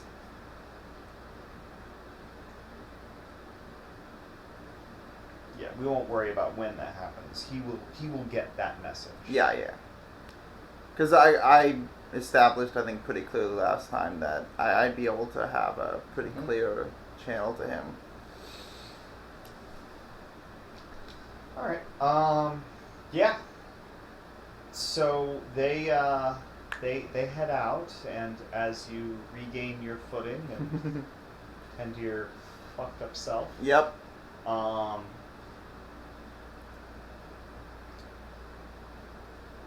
You look around, and they did a lot of damage. Like, place wasn't in the best shape Yeah, to no. begin with, and what little here that was nice is not nice anymore. That's all right. She'll spend probably the rest of the afternoon cleaning up what she can and bandaging her wounds, and then she'll have kind of as regular evening communion with it as she can. Okay. Let's end the scene there then. Sure. All right, Torin. Yes. Yes. You've made it back to the castle. Let's say it's the evening.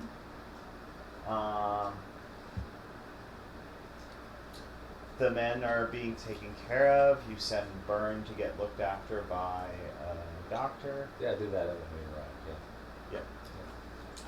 So, what are you doing now? So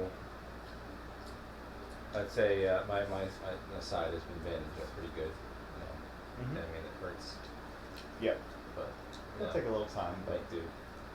I'm gonna I'm gonna summon Burn to my study. So what's the level up threshold?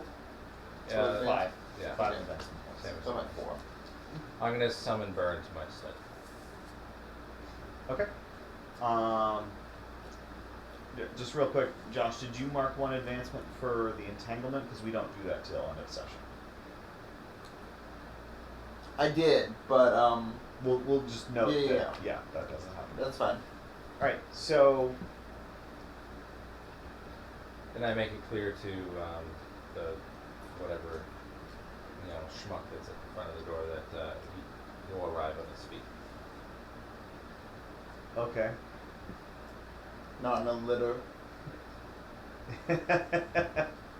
Yeah. So you're in your study waiting for him to show, and you hear a little commotion outside to the effect of, "What do you mean on my feet? I'm wounded." He said what? All right. Give me that stick. And so he sort of hobbles in, leaning on a walking stick. Okay.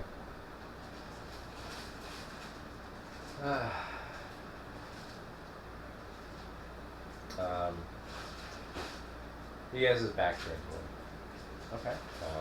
and he's just standing at the window, and there's a flask of wine, not a flask, but There's a welcome to one if you can find one that's semi-frozen.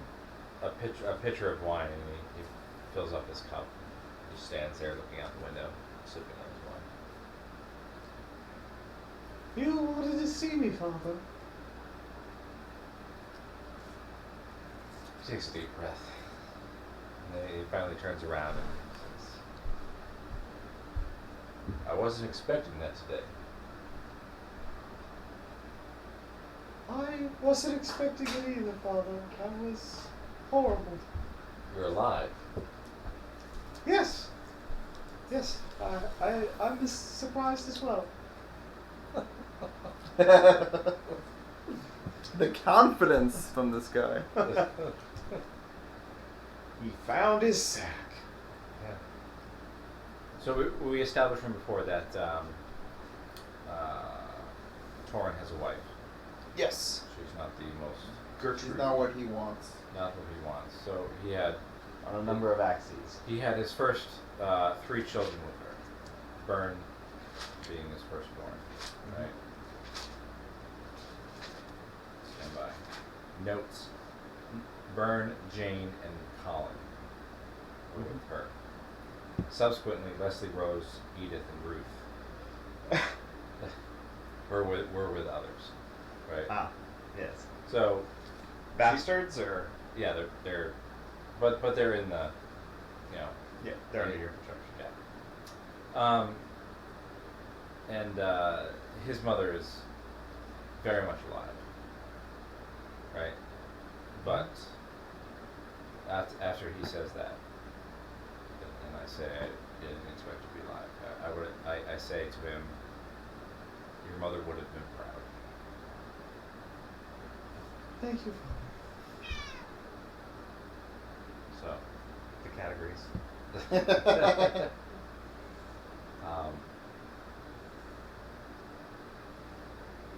I don't think you get my meaning.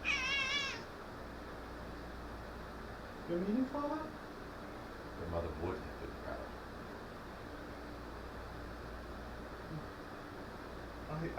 You mean I saw her earlier today. No, your mother was a whore.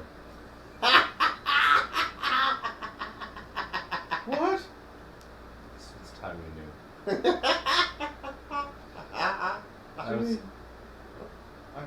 I'm a bastard. I'm Well, not the heir. well, yes, technically, yes. You're a bastard. But, So I'm not the heir then? no. You better double the guard on the legitimate son. This. But you did well today. For a bastard. This. You may go. I feel like I should have been told this sooner. I feel now is the time. All my life I was told I was going to be the heir. Even if you were my son, that would never happen. What? What? Well, technically you are my son. Even if you were the rightful heir, that would never happen. So, just in my notes here, I'm writing, burn got burned.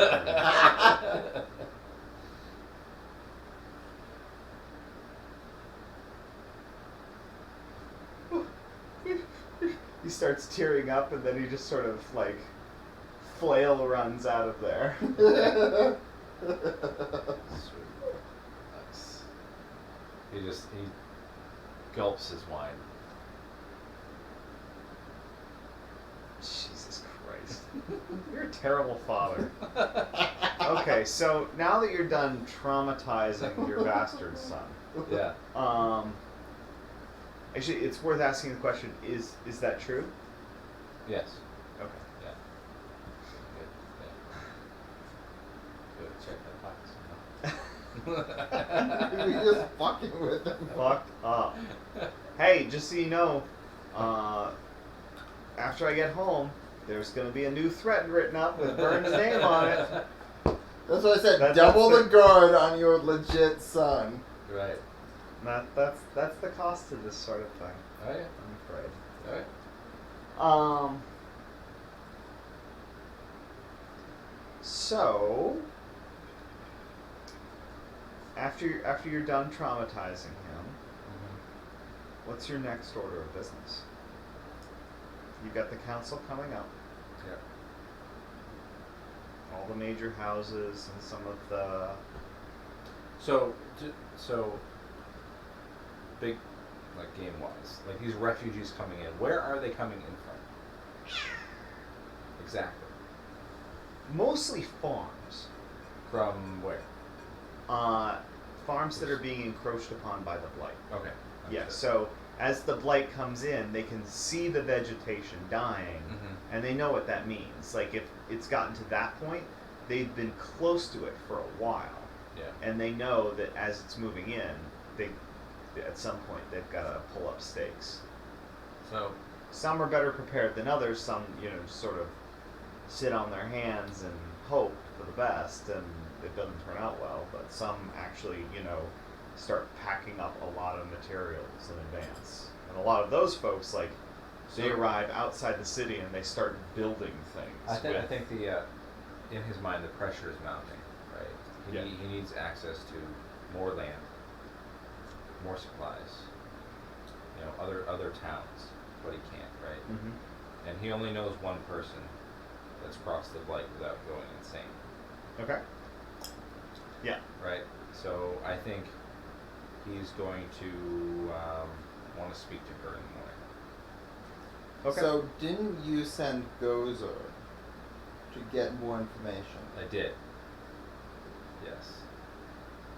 Or so you're essentially But saying... but after today, you know, Uh-huh. being attacked. Ah, by, okay. You know what I mean? You're like, I can't deal with any of the more of the subtle Right. shit.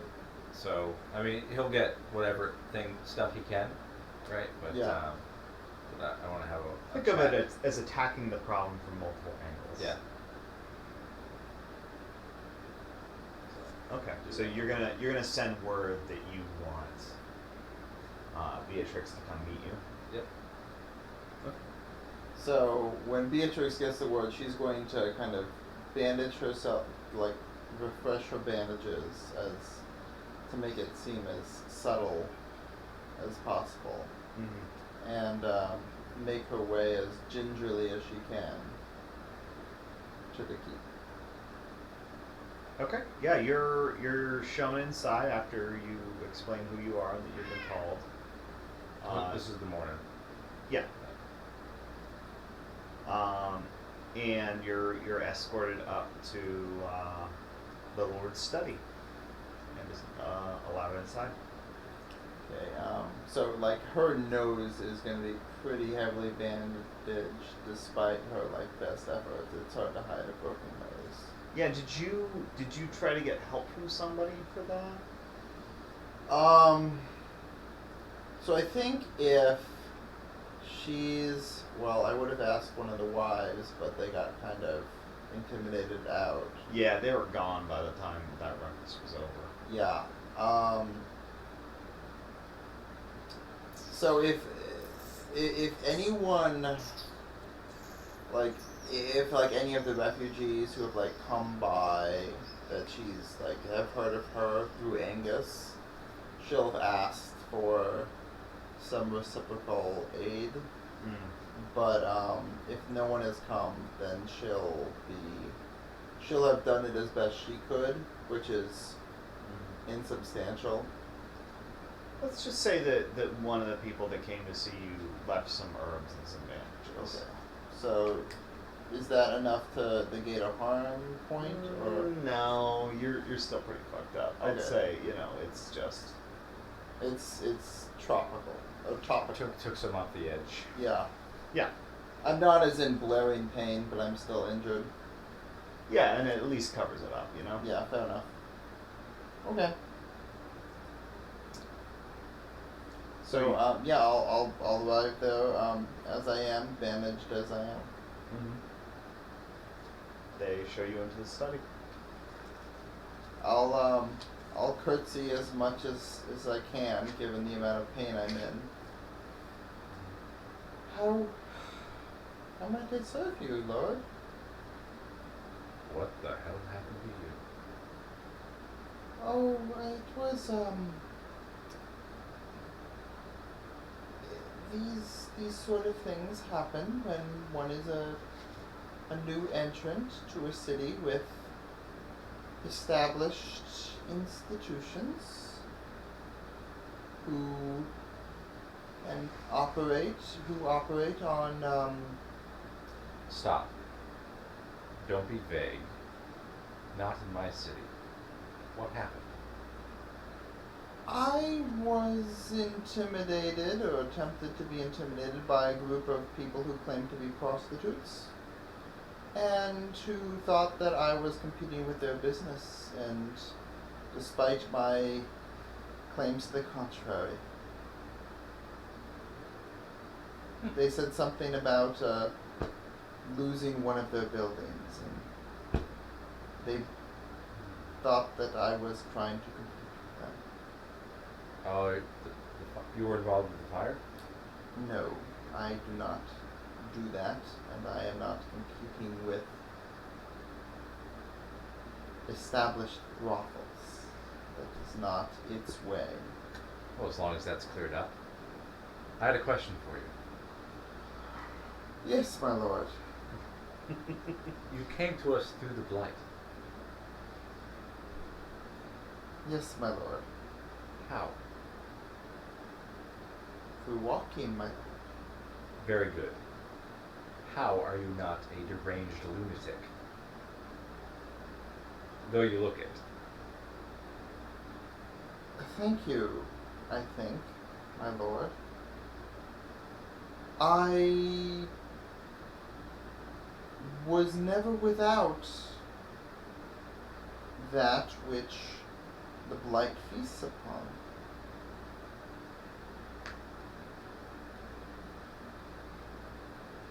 The blight feasts upon silence, my lord. Have you been to the blight? I have been to the blight.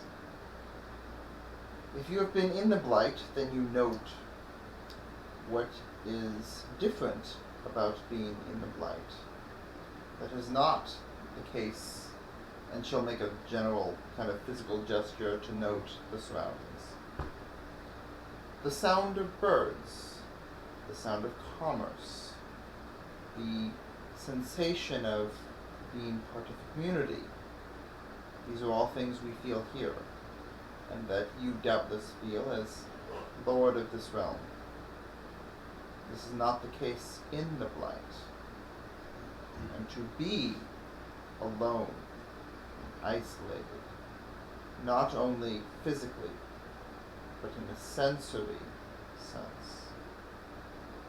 Human beings are not designed by it to be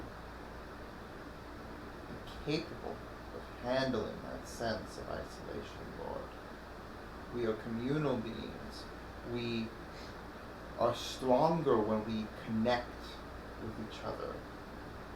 My sisterhood is at the center of that connection through whatever means we can make manifest. The blight is antithetical to those values. It cuts people off from what we are as human beings, and they become what you see, what you saw.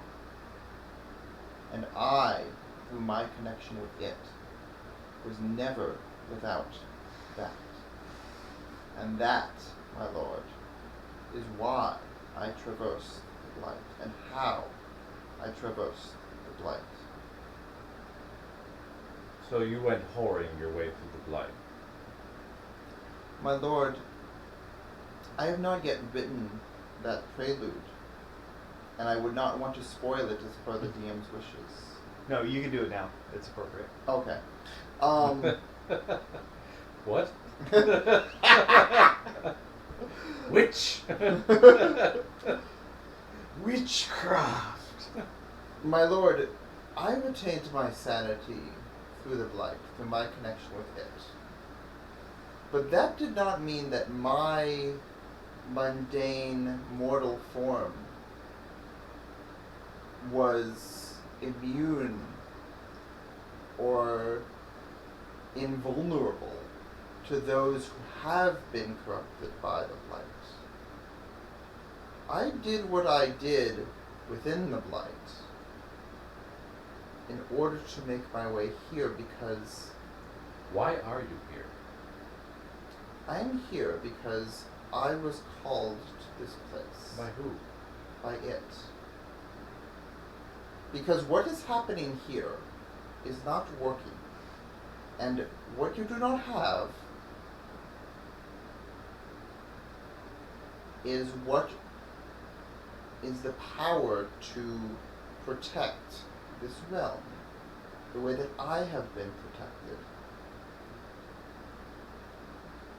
So I put you in charge then. I am not asking to be put in charge. You asked me why I'm here. I told you why I'm here.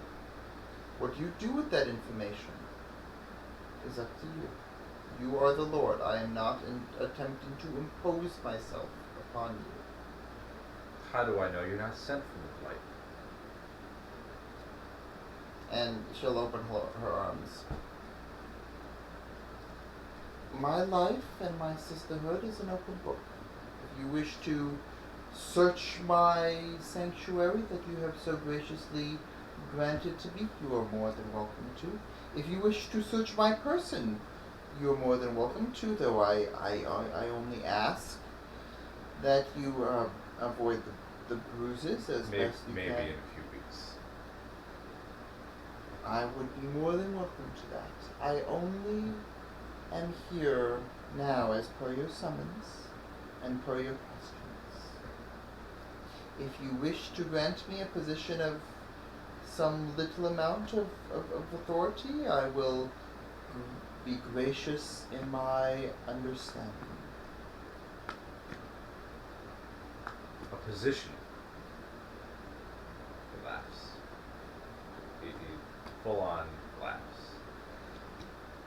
I will never grant any user or follower of it a position. Ever. You are not to be trusted. You're watching.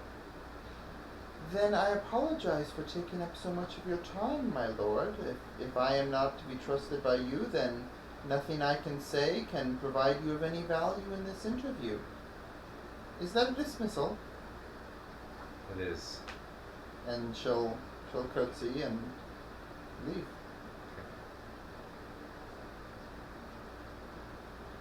Does anybody want to use that experience to study the other person? So you use, what do you use? So it's sly. Plus sly.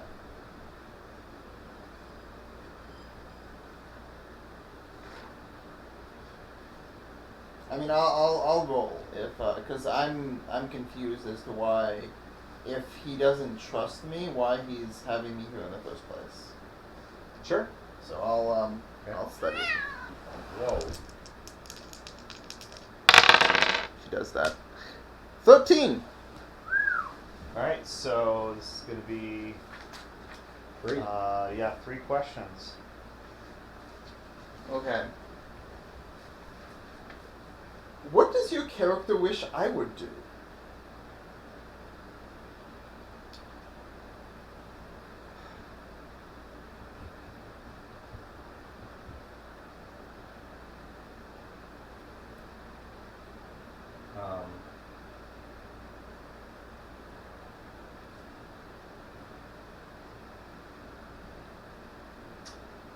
So I think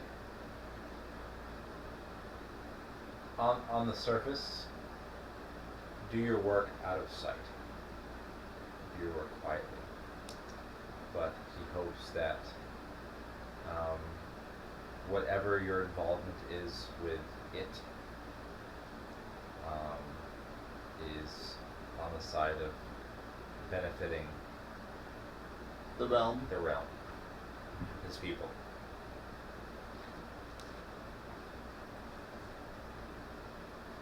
How could I get your character to believe that what I was doing was on the side of the realm?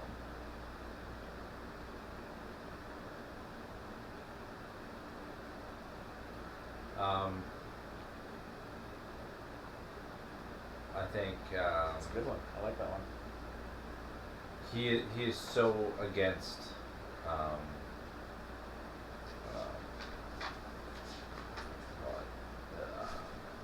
the arcane that he would need some physical proof. You know what I mean? A demonstration. A demonstration, like a path out. You know what I mean? Mm-hmm. For him to start seeing you as on his side. Mm-hmm. Because in his experience, it's all just been words. Yeah. You No can't action. trust a bunch of people who like give you platitudes and no actual Right. meat.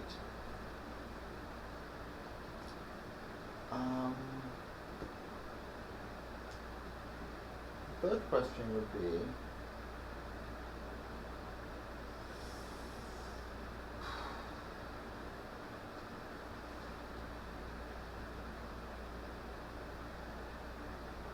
can I actually trust your character to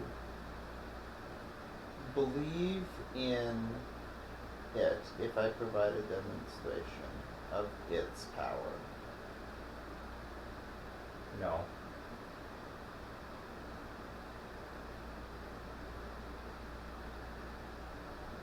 Yes, sir. Yeah. Okay. Awesome. No. Those are informative answers. I like that. Yeah. Did you want to do one, Chris? Sure. Yeah. I mean, yeah. Since we're meeting face to face, why not? Yeah, I feel like these study a person roles between two characters have been extremely interesting. Oh, absolutely. I agree. Oh no. On the ground. Reroll. 5. Plus. Sly. Sly, which is 1, 6. Okay, you get to ask one question and. On a miss, ask one question if the MC gets to make their move as well. The first time you act on one of the MC's player's answers, take 1 forward.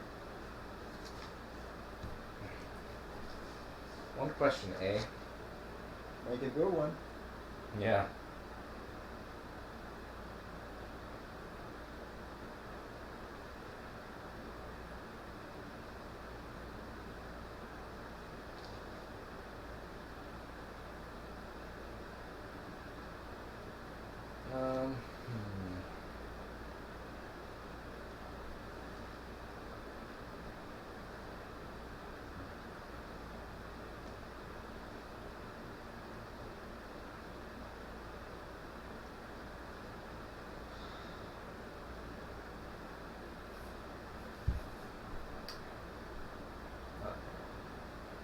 What are you leaving out? Mm.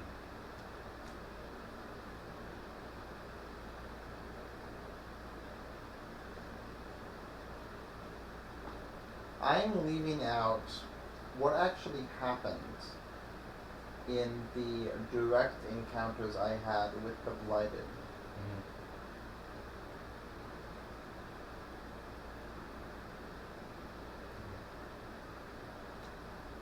Cool. So I got past them somehow, Right. unscathed, but I'm not telling you. I haven't told you how. Sure. Okay. And obviously, I take wounds pretty well, given what you're seeing. Sure. So I'm not invulnerable. Mm-hmm. All right. Do we want to call it here tonight? Do we want to keep going? How is it? It's 10:07. Yeah. You guys actually have to drive tonight. Yeah. It's first. Well, for you, I was up to drive, but it's only like 2 minutes. That's true. Yeah. I'm fine to keep continuing, but I live here. Yeah. Okay. We can do another. Sure, we could do one more each if Sure. we make them quick. Yeah, I don't mind. Okay. All right. Who's up first? Well, Josh is next. Yeah, I think you'd summoned me. Yeah. Yeah. Okay. So that on a miss, ask one question, and you get to make their move as well. That you're just waiting in the dark. I'm putting that in my pocket. Okay. Hard move against Torin. Roger. I'm not sure how to turn that into a hard move in the moment, so Sure. I'm gonna pocket that one and fuck with you later. Sounds good. Okay. So the next morning. Yeah, sure. Let's say next morning. Had a little bit of a chance to recuperate. You still hurt like hell. Oh yeah. Let's go ahead and remove 1 harm, and we'll say that encompasses the resting you'll do over the next few days, provided you stay out of trouble. Sure. So I'm gonna get my message to Proctor Calvix that I'm expecting a conduit for a bunch of moral degenerates, and I'm gonna lay out kind of the details of the protection that I was, the extortion ring that they've got going, and so on and so forth. Right. I assume we send him just to have him send a note. Yeah, and that if he could have someone either watching the sanctuary, or keeping an eye on it, I'd be only too happy to help shelter them. All right. Yeah, he just sends a note back saying, "Thank you for letting us know. We will look into it." While that happens, Beatrix is gonna spend some of her time, kind of cleaning up the clutter and making the sanctuary presentable. And if she hasn't heard anything on the brooch, Mm-hmm. she is kind of gonna go back out into town, and she's going to try and find some of the wives who were intimidated before, Mm-hmm.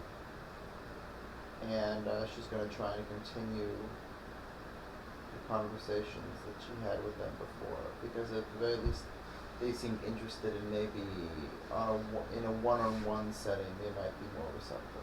Sure. Let's say when they were there last, there was some chatter amongst them, and you got an idea of where they were. So you went and looked in that area. You saw one of them and approached her and asked about the others, and so yeah, you got the location of a few of them. So, what are you intending to accomplish?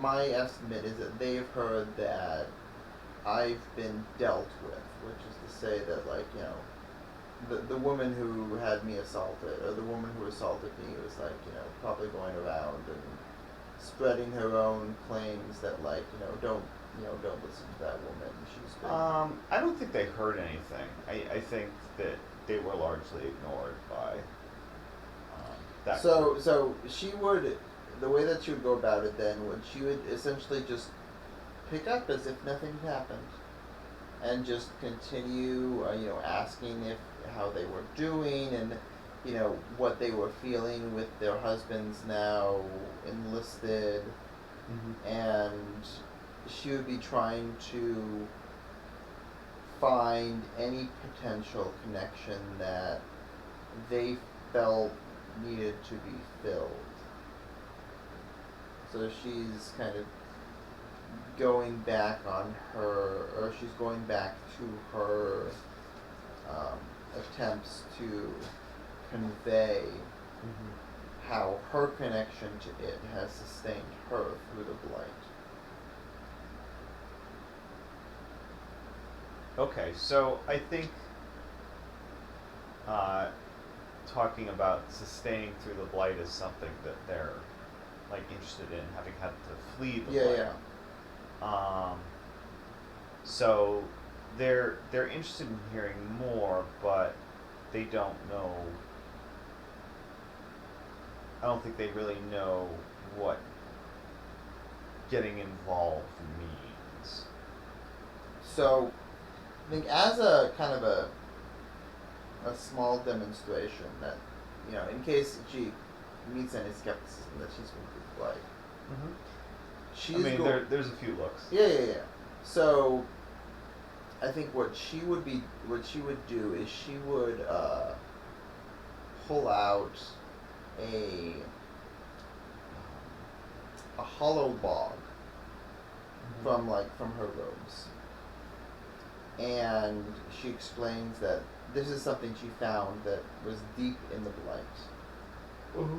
and that anyone who's familiar with how sound works knows that you kind of knock on a hollow log and it produces a sound.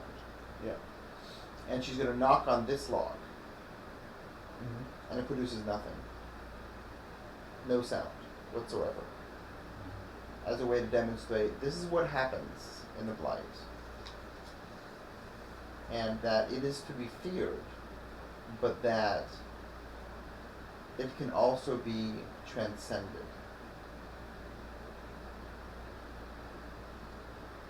Mm-hmm. And that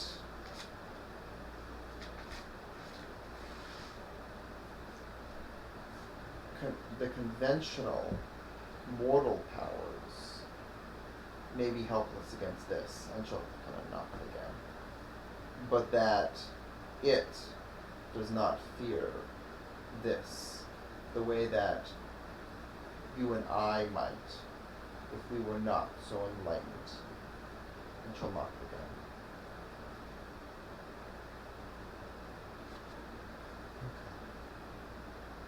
So, what are you trying to get them to do?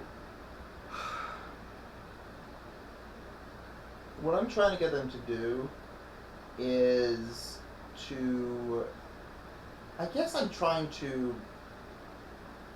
The thing is, I don't have this move yet, so I can't exactly do it. But... Well, you can sort of do anything if you yeah, what I'm try trying to hard do... enough and roll well enough. Yeah, so I'm trying to get them to listen to me long enough to, like, let my words... and this is an unfortunate choice given my proclivities, penetrate their... yeah, exactly. Penetrate their skepticism. Also that. And to give myself enough of an, again, unfortunate word choice, opening to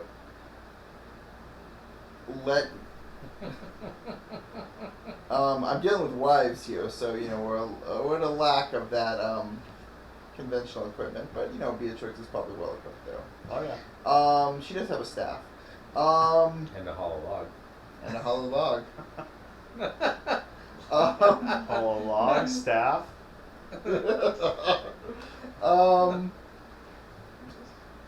I'm trying to get them to at least consider, if not indulge in what it would be like to connect with it when they have nothing else at the moment.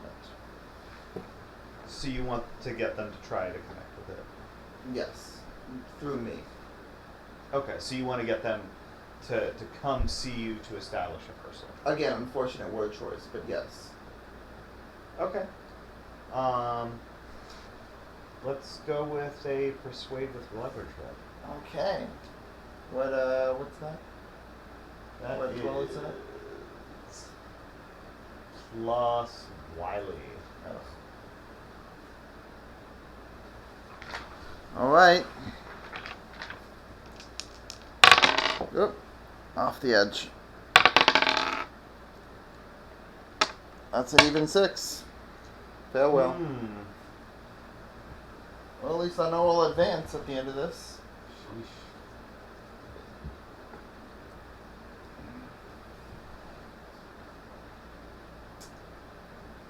So, I think this goes badly for you. You're talking to these women, and at first you're reeling them in with talking about the blight and, you know, prevailing against it in some way, and then you try to segue that into come back and see me for one-on-one meetings, and you start losing the crowd at that point. Yeah. Some of them they're just tired of false promises, and you know, you hear one of them yell that log was just a trick, and this all bullshit, and she's mixed up with bad people, and they don't want anything to do with you, so they start dispersing.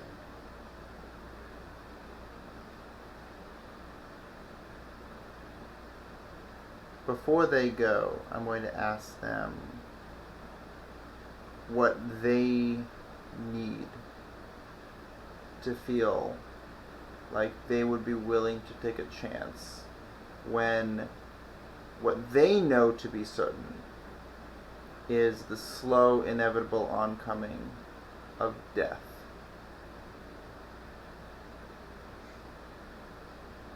So in light of that failed roll, one of them's going to answer that question by saying, "Fuck you." That's what I've been trying to get you to entertain. They're confused by that and they leave. Well, I didn't take any more harm. I'm gonna sigh, and when they leave, I will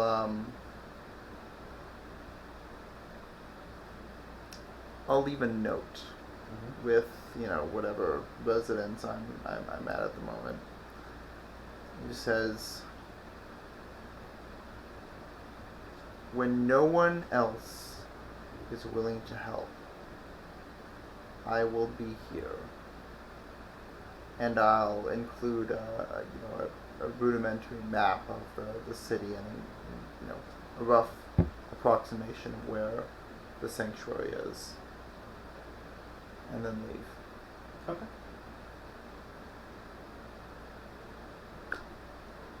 Sounds good. That's it. So Torin. Yes.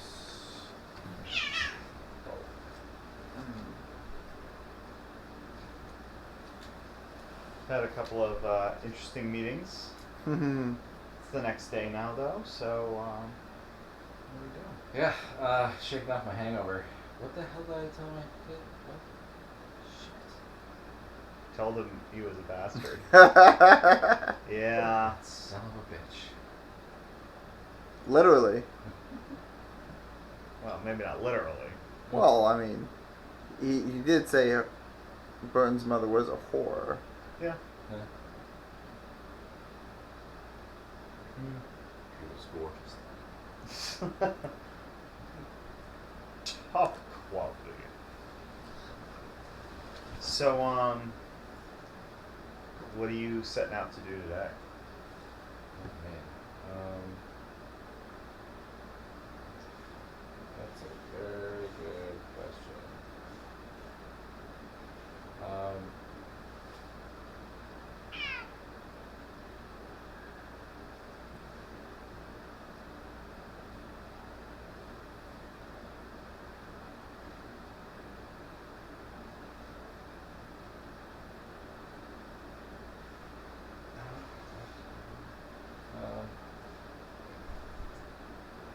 All right, how about this?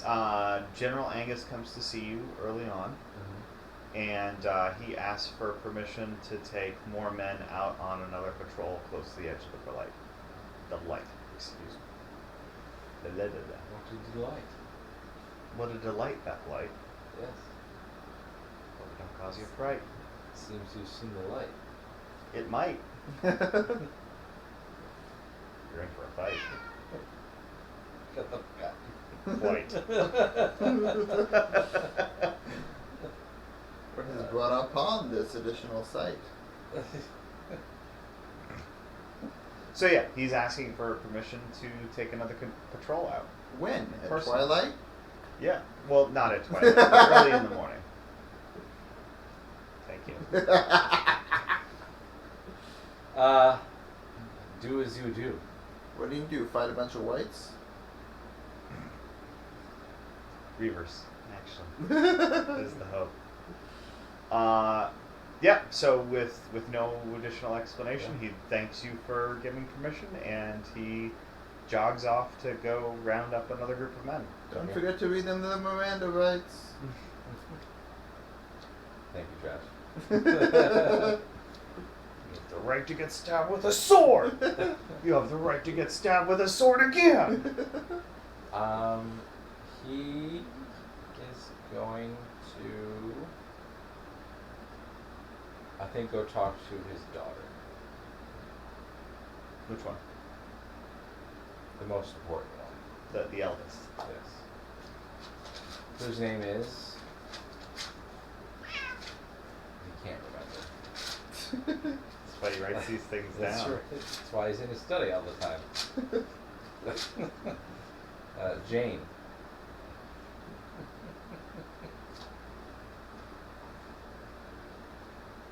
Jane, or you getting fancy with the spelling? Jayne. There you go. Jayne. Yeah. That fancied it up. Yeah. But good. Alright, so that's your eldest daughter. Yeah.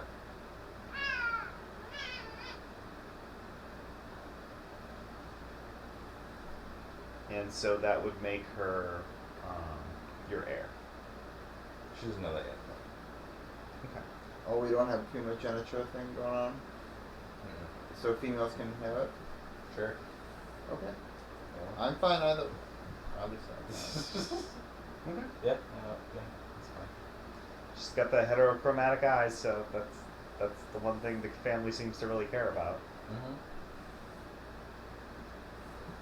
Yeah. So. Yeah.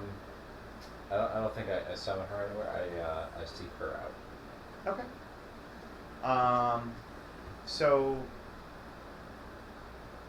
if you had to describe her with one word, what word would that be?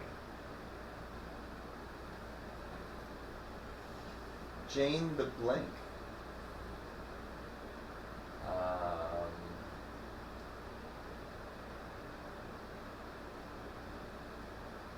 Stubborn. Stubborn. Okay, what's she stubborn about?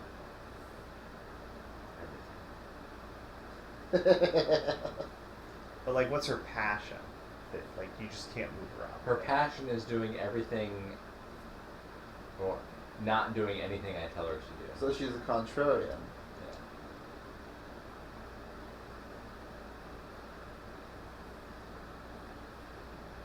All right, so And you know, in formative. She's what, 17? she's 17. Yeah, Okay, that's 17. good. That's good information. Yeah, she's 17. So you know, her mother's alive, obviously. Good, I true. had nothing to do with her raising, Mhm. but once she hit like, you know, she could actually comprehend sentences, then I would actually have conversations with her, and those always ended up with me just storming out the door and going up to my study, and then her going off and doing her own thing. So Okay. yeah, that's been our relationship for the last 10 years. Mm. Okay, so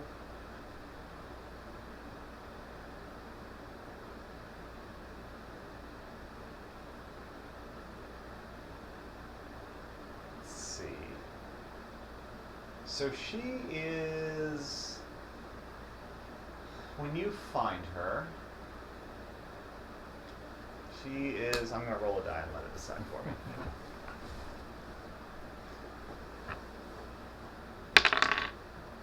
Uh-oh.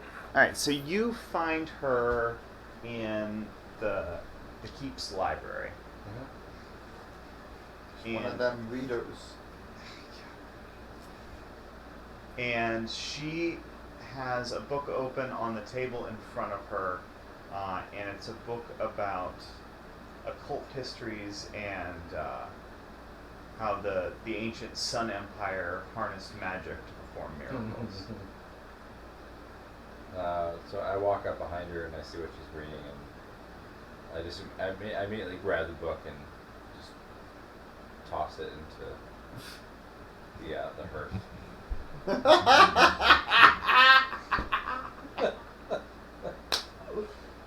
I told you not to read this garbage.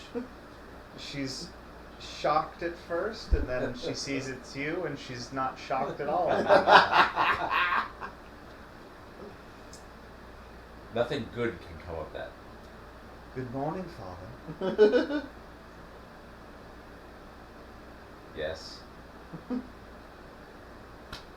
What brings you here this morning to throw my reading into the fire so wastefully?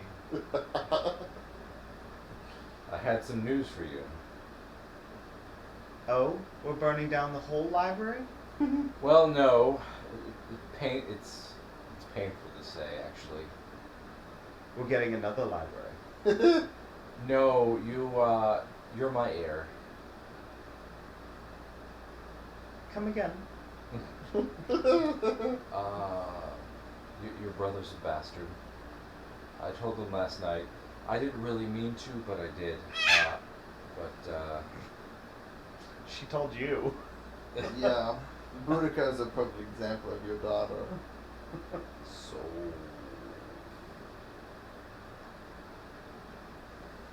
So now you know. Vern's a bastard, Yes. and I'm the heir. You couldn't tell. Well, he was always his own special little snowflake, and I let him do him. So,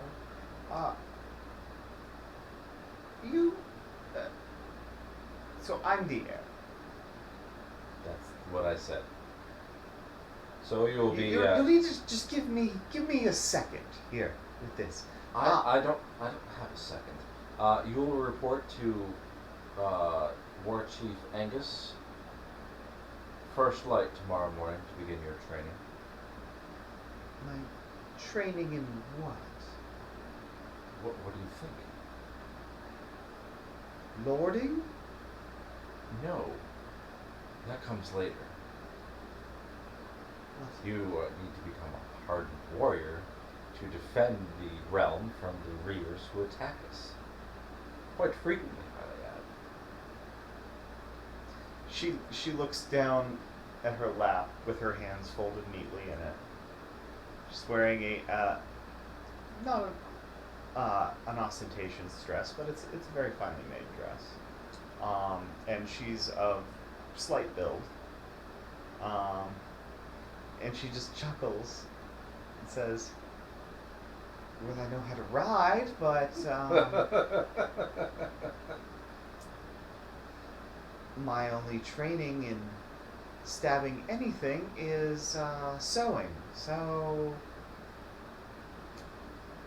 this will be interesting." Well, I'll see you to it. Just let me know how it goes. I will get right on with it. So he's gonna turn around and leave.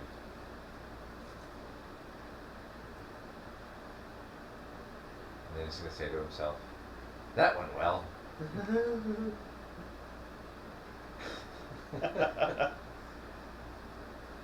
And then he's gonna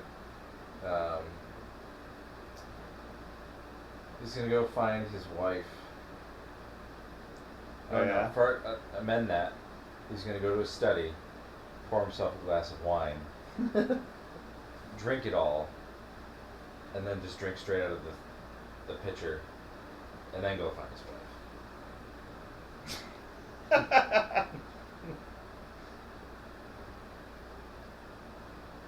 So where would you expect to find Lady Gertrude? I have no idea. Married her for how many years now? 20-ish? It's 11. I think 11 now. Yeah. No idea where she spends her time. No idea. No.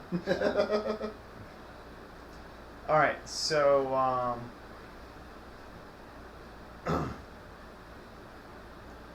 say you find Lady Gertrude in her chambers. She doesn't start off her day quickly. Mm-hmm. So you find her there, and she's just getting ready to get up and about. And when her maid lets you in, she's just finishing getting dressed, and she turns to you and says, "Oh, Lord Torin, so good to see you. I heard the most interesting thing. Oh, did you? I heard that you finally gave the bastard the boot. No more of this pretending he's going to be the heir and whatnot." Where did you hear that from? "My lord, this is my home. I have ears on every wall." Well, that's what I came to tell you. So now you know. "Yes, so, anyway, this is very important. We'll need to discuss marrying Jane off to a suitable young man so that he can be set up to take over the lording duties, and Jane will. No. Jane is right for the job. Jane is a lovely young lady and Who will be not taught suited. How to lord over the realm. She's not suited for that sort of thing. Not It's now, not but proper. she will be. She will be. She's a proper lady. She will make a wonderful. She's my daughter. She is anything but a proper lady. My lord. Yes. The indignities I suffer at your hands. And she just shakes her head. What else do your little birds say? Oh, all kinds of things. Nothing of consequence. I'll study a person. And, Okay. Roll it. 6, 9, plus what? What is that? Plus sly. Which is plus 1. So 10. Okay, you got 3 questions then. What is she leaving out? Specifically when she says, nothing. What are you leaving? What is she leaving out?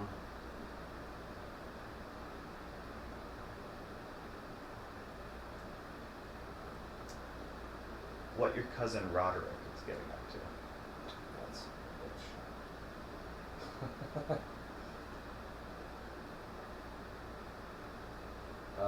what is your character's current plan?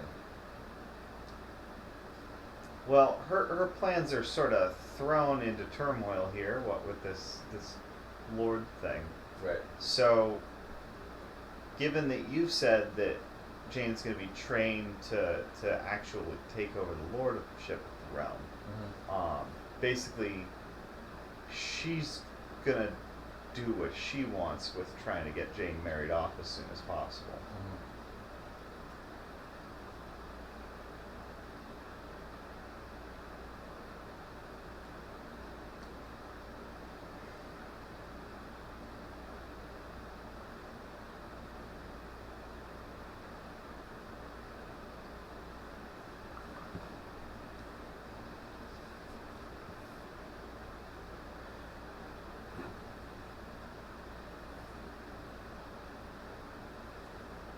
How can I get your character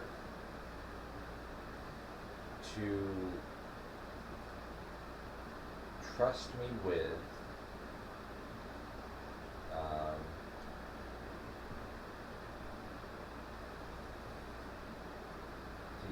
the gossip that she hears?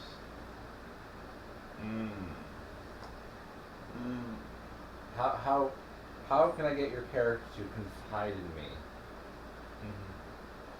To share To her share with me information she's more information.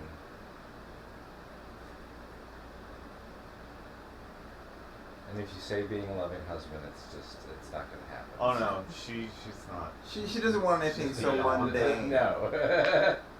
No, so I think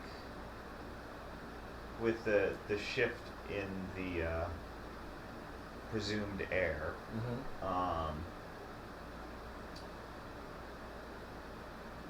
her main concern is getting Jane married off so that Jane can keep being a perfect little lady like Gertrude is. Yeah. And it would ingratiate herself a great deal if you would do that. Okay.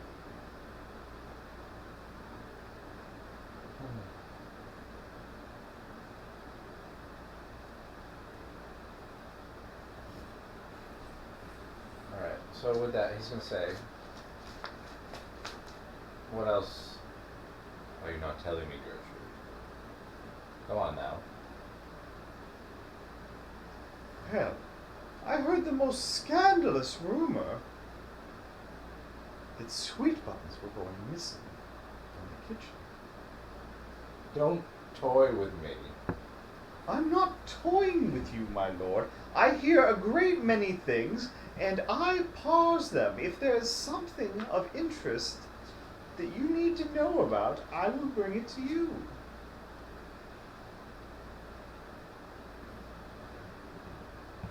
Sweet buns in the kitchen. It was me. I confess. I had my suspicions. What else? Do you want to know? Spit it out. Do you want to know about the fight between the stable boys? No. Colder. Do you want to know about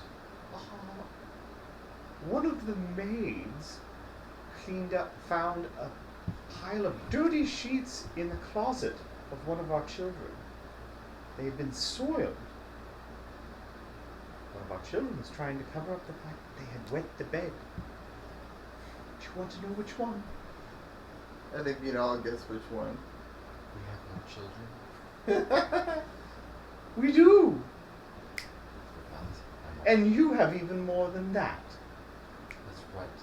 Speaking of children. Never mind. I forgot. Anyway. I'm sure you did. So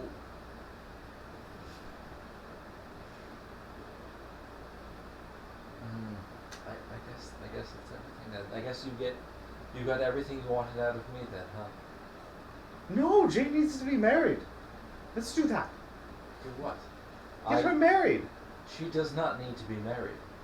She does need to be married. Do you not understand how this works, woman? I am the Lord. You will listen to me. And I hear you. I just don't agree with you. I am your wife. That is my duty. Bravo. He's gonna walk over to the window and pour another glass of wine.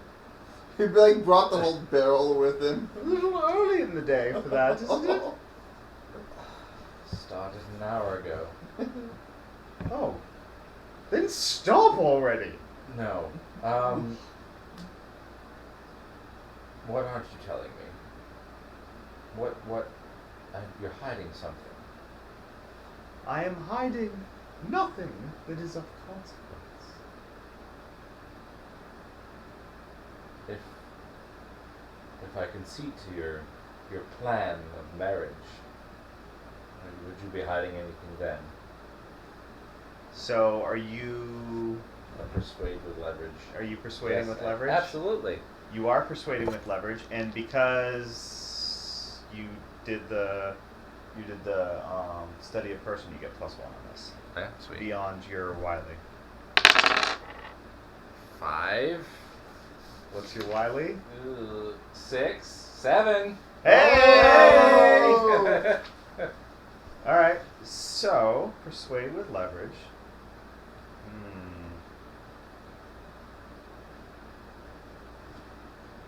7 and 9, the MC. On a 7 and 9, the MC picks one.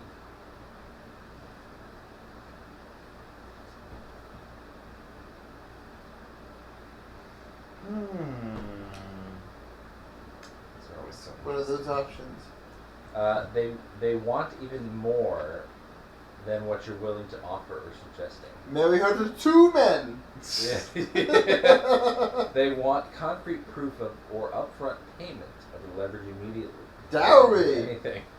They want something else than what you're offering or suggesting instead. Marry another child. Yeah. No, I think she wants even more. She gets the sense that you're really interested in getting access to her little whispers. So she presses her luck, and she says that not only does she want Jane married off, but She wants Byrne thrown out of the keep. Whoa. He's not the heir anymore. Acknowledging that he's a bastard, she wants him gone. Done. Alright. He'll be assigned quarters in the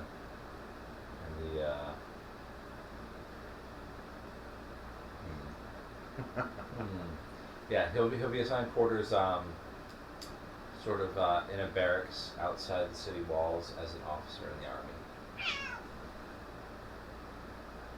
Okay. Mm-hmm. Under the command of Angus, obviously. Not directly reporting though. He's It's like a commander or something. not even. Lieutenant. No, he's a fucking. I thought lieutenant was the lowest No. officer. No. Well, it depends on that. But no. Butterbar, yeah. Yeah. Second lieutenant. Yeah. Alright, yeah, so... Alright, so you make your promise, and she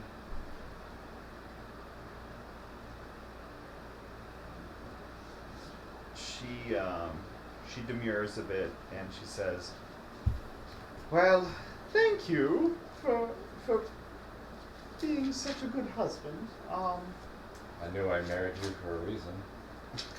And I was just thinking that I had heard something interesting. I didn't want to alarm you unnecessarily, but I've been told that Roderick is going out very late at night, like midnight, and then coming back a couple hours later." Doing what? I couldn't say. My ears don't extend beyond these walls. But he comes out back in pretty much the same condition he left. It could be he's going to Does he have a smile on his face? It was dark, and the person who told me couldn't see. But he could have been frequenting brothels. I don't know. Either way, it's scandalous. And I didn't want to invite unnecessary scandal. Necessary scandal is a great bit of fun, but the unnecessary kind, no thank you. Very good then. You're looking good. So kind of you to say. And he walks out the door. Good day, husband. See you in a few weeks.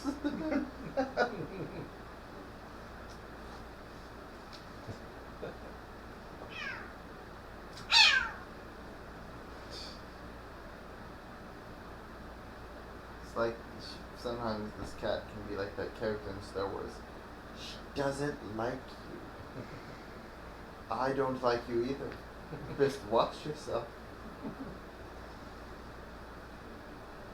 All right, so with that, let's wind it down and do our end of session stuff. Sure. All right, so advancement points. Did anybody end up? Oh, so entanglements. Entanglements. Yep. Yes. You both hit your entanglements, I so cross those off. We don't want to do those again right away. And mark your experience.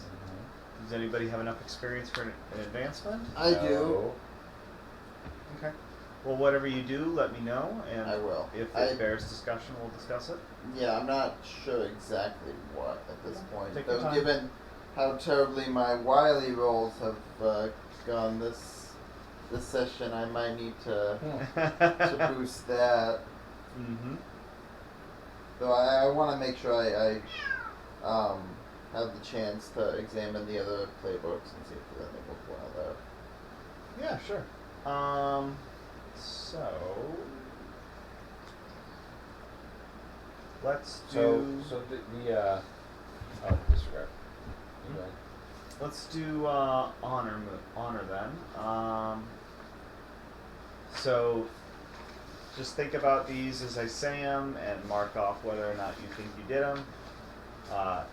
Tangibly advance the interests, agenda, or standing of your faction.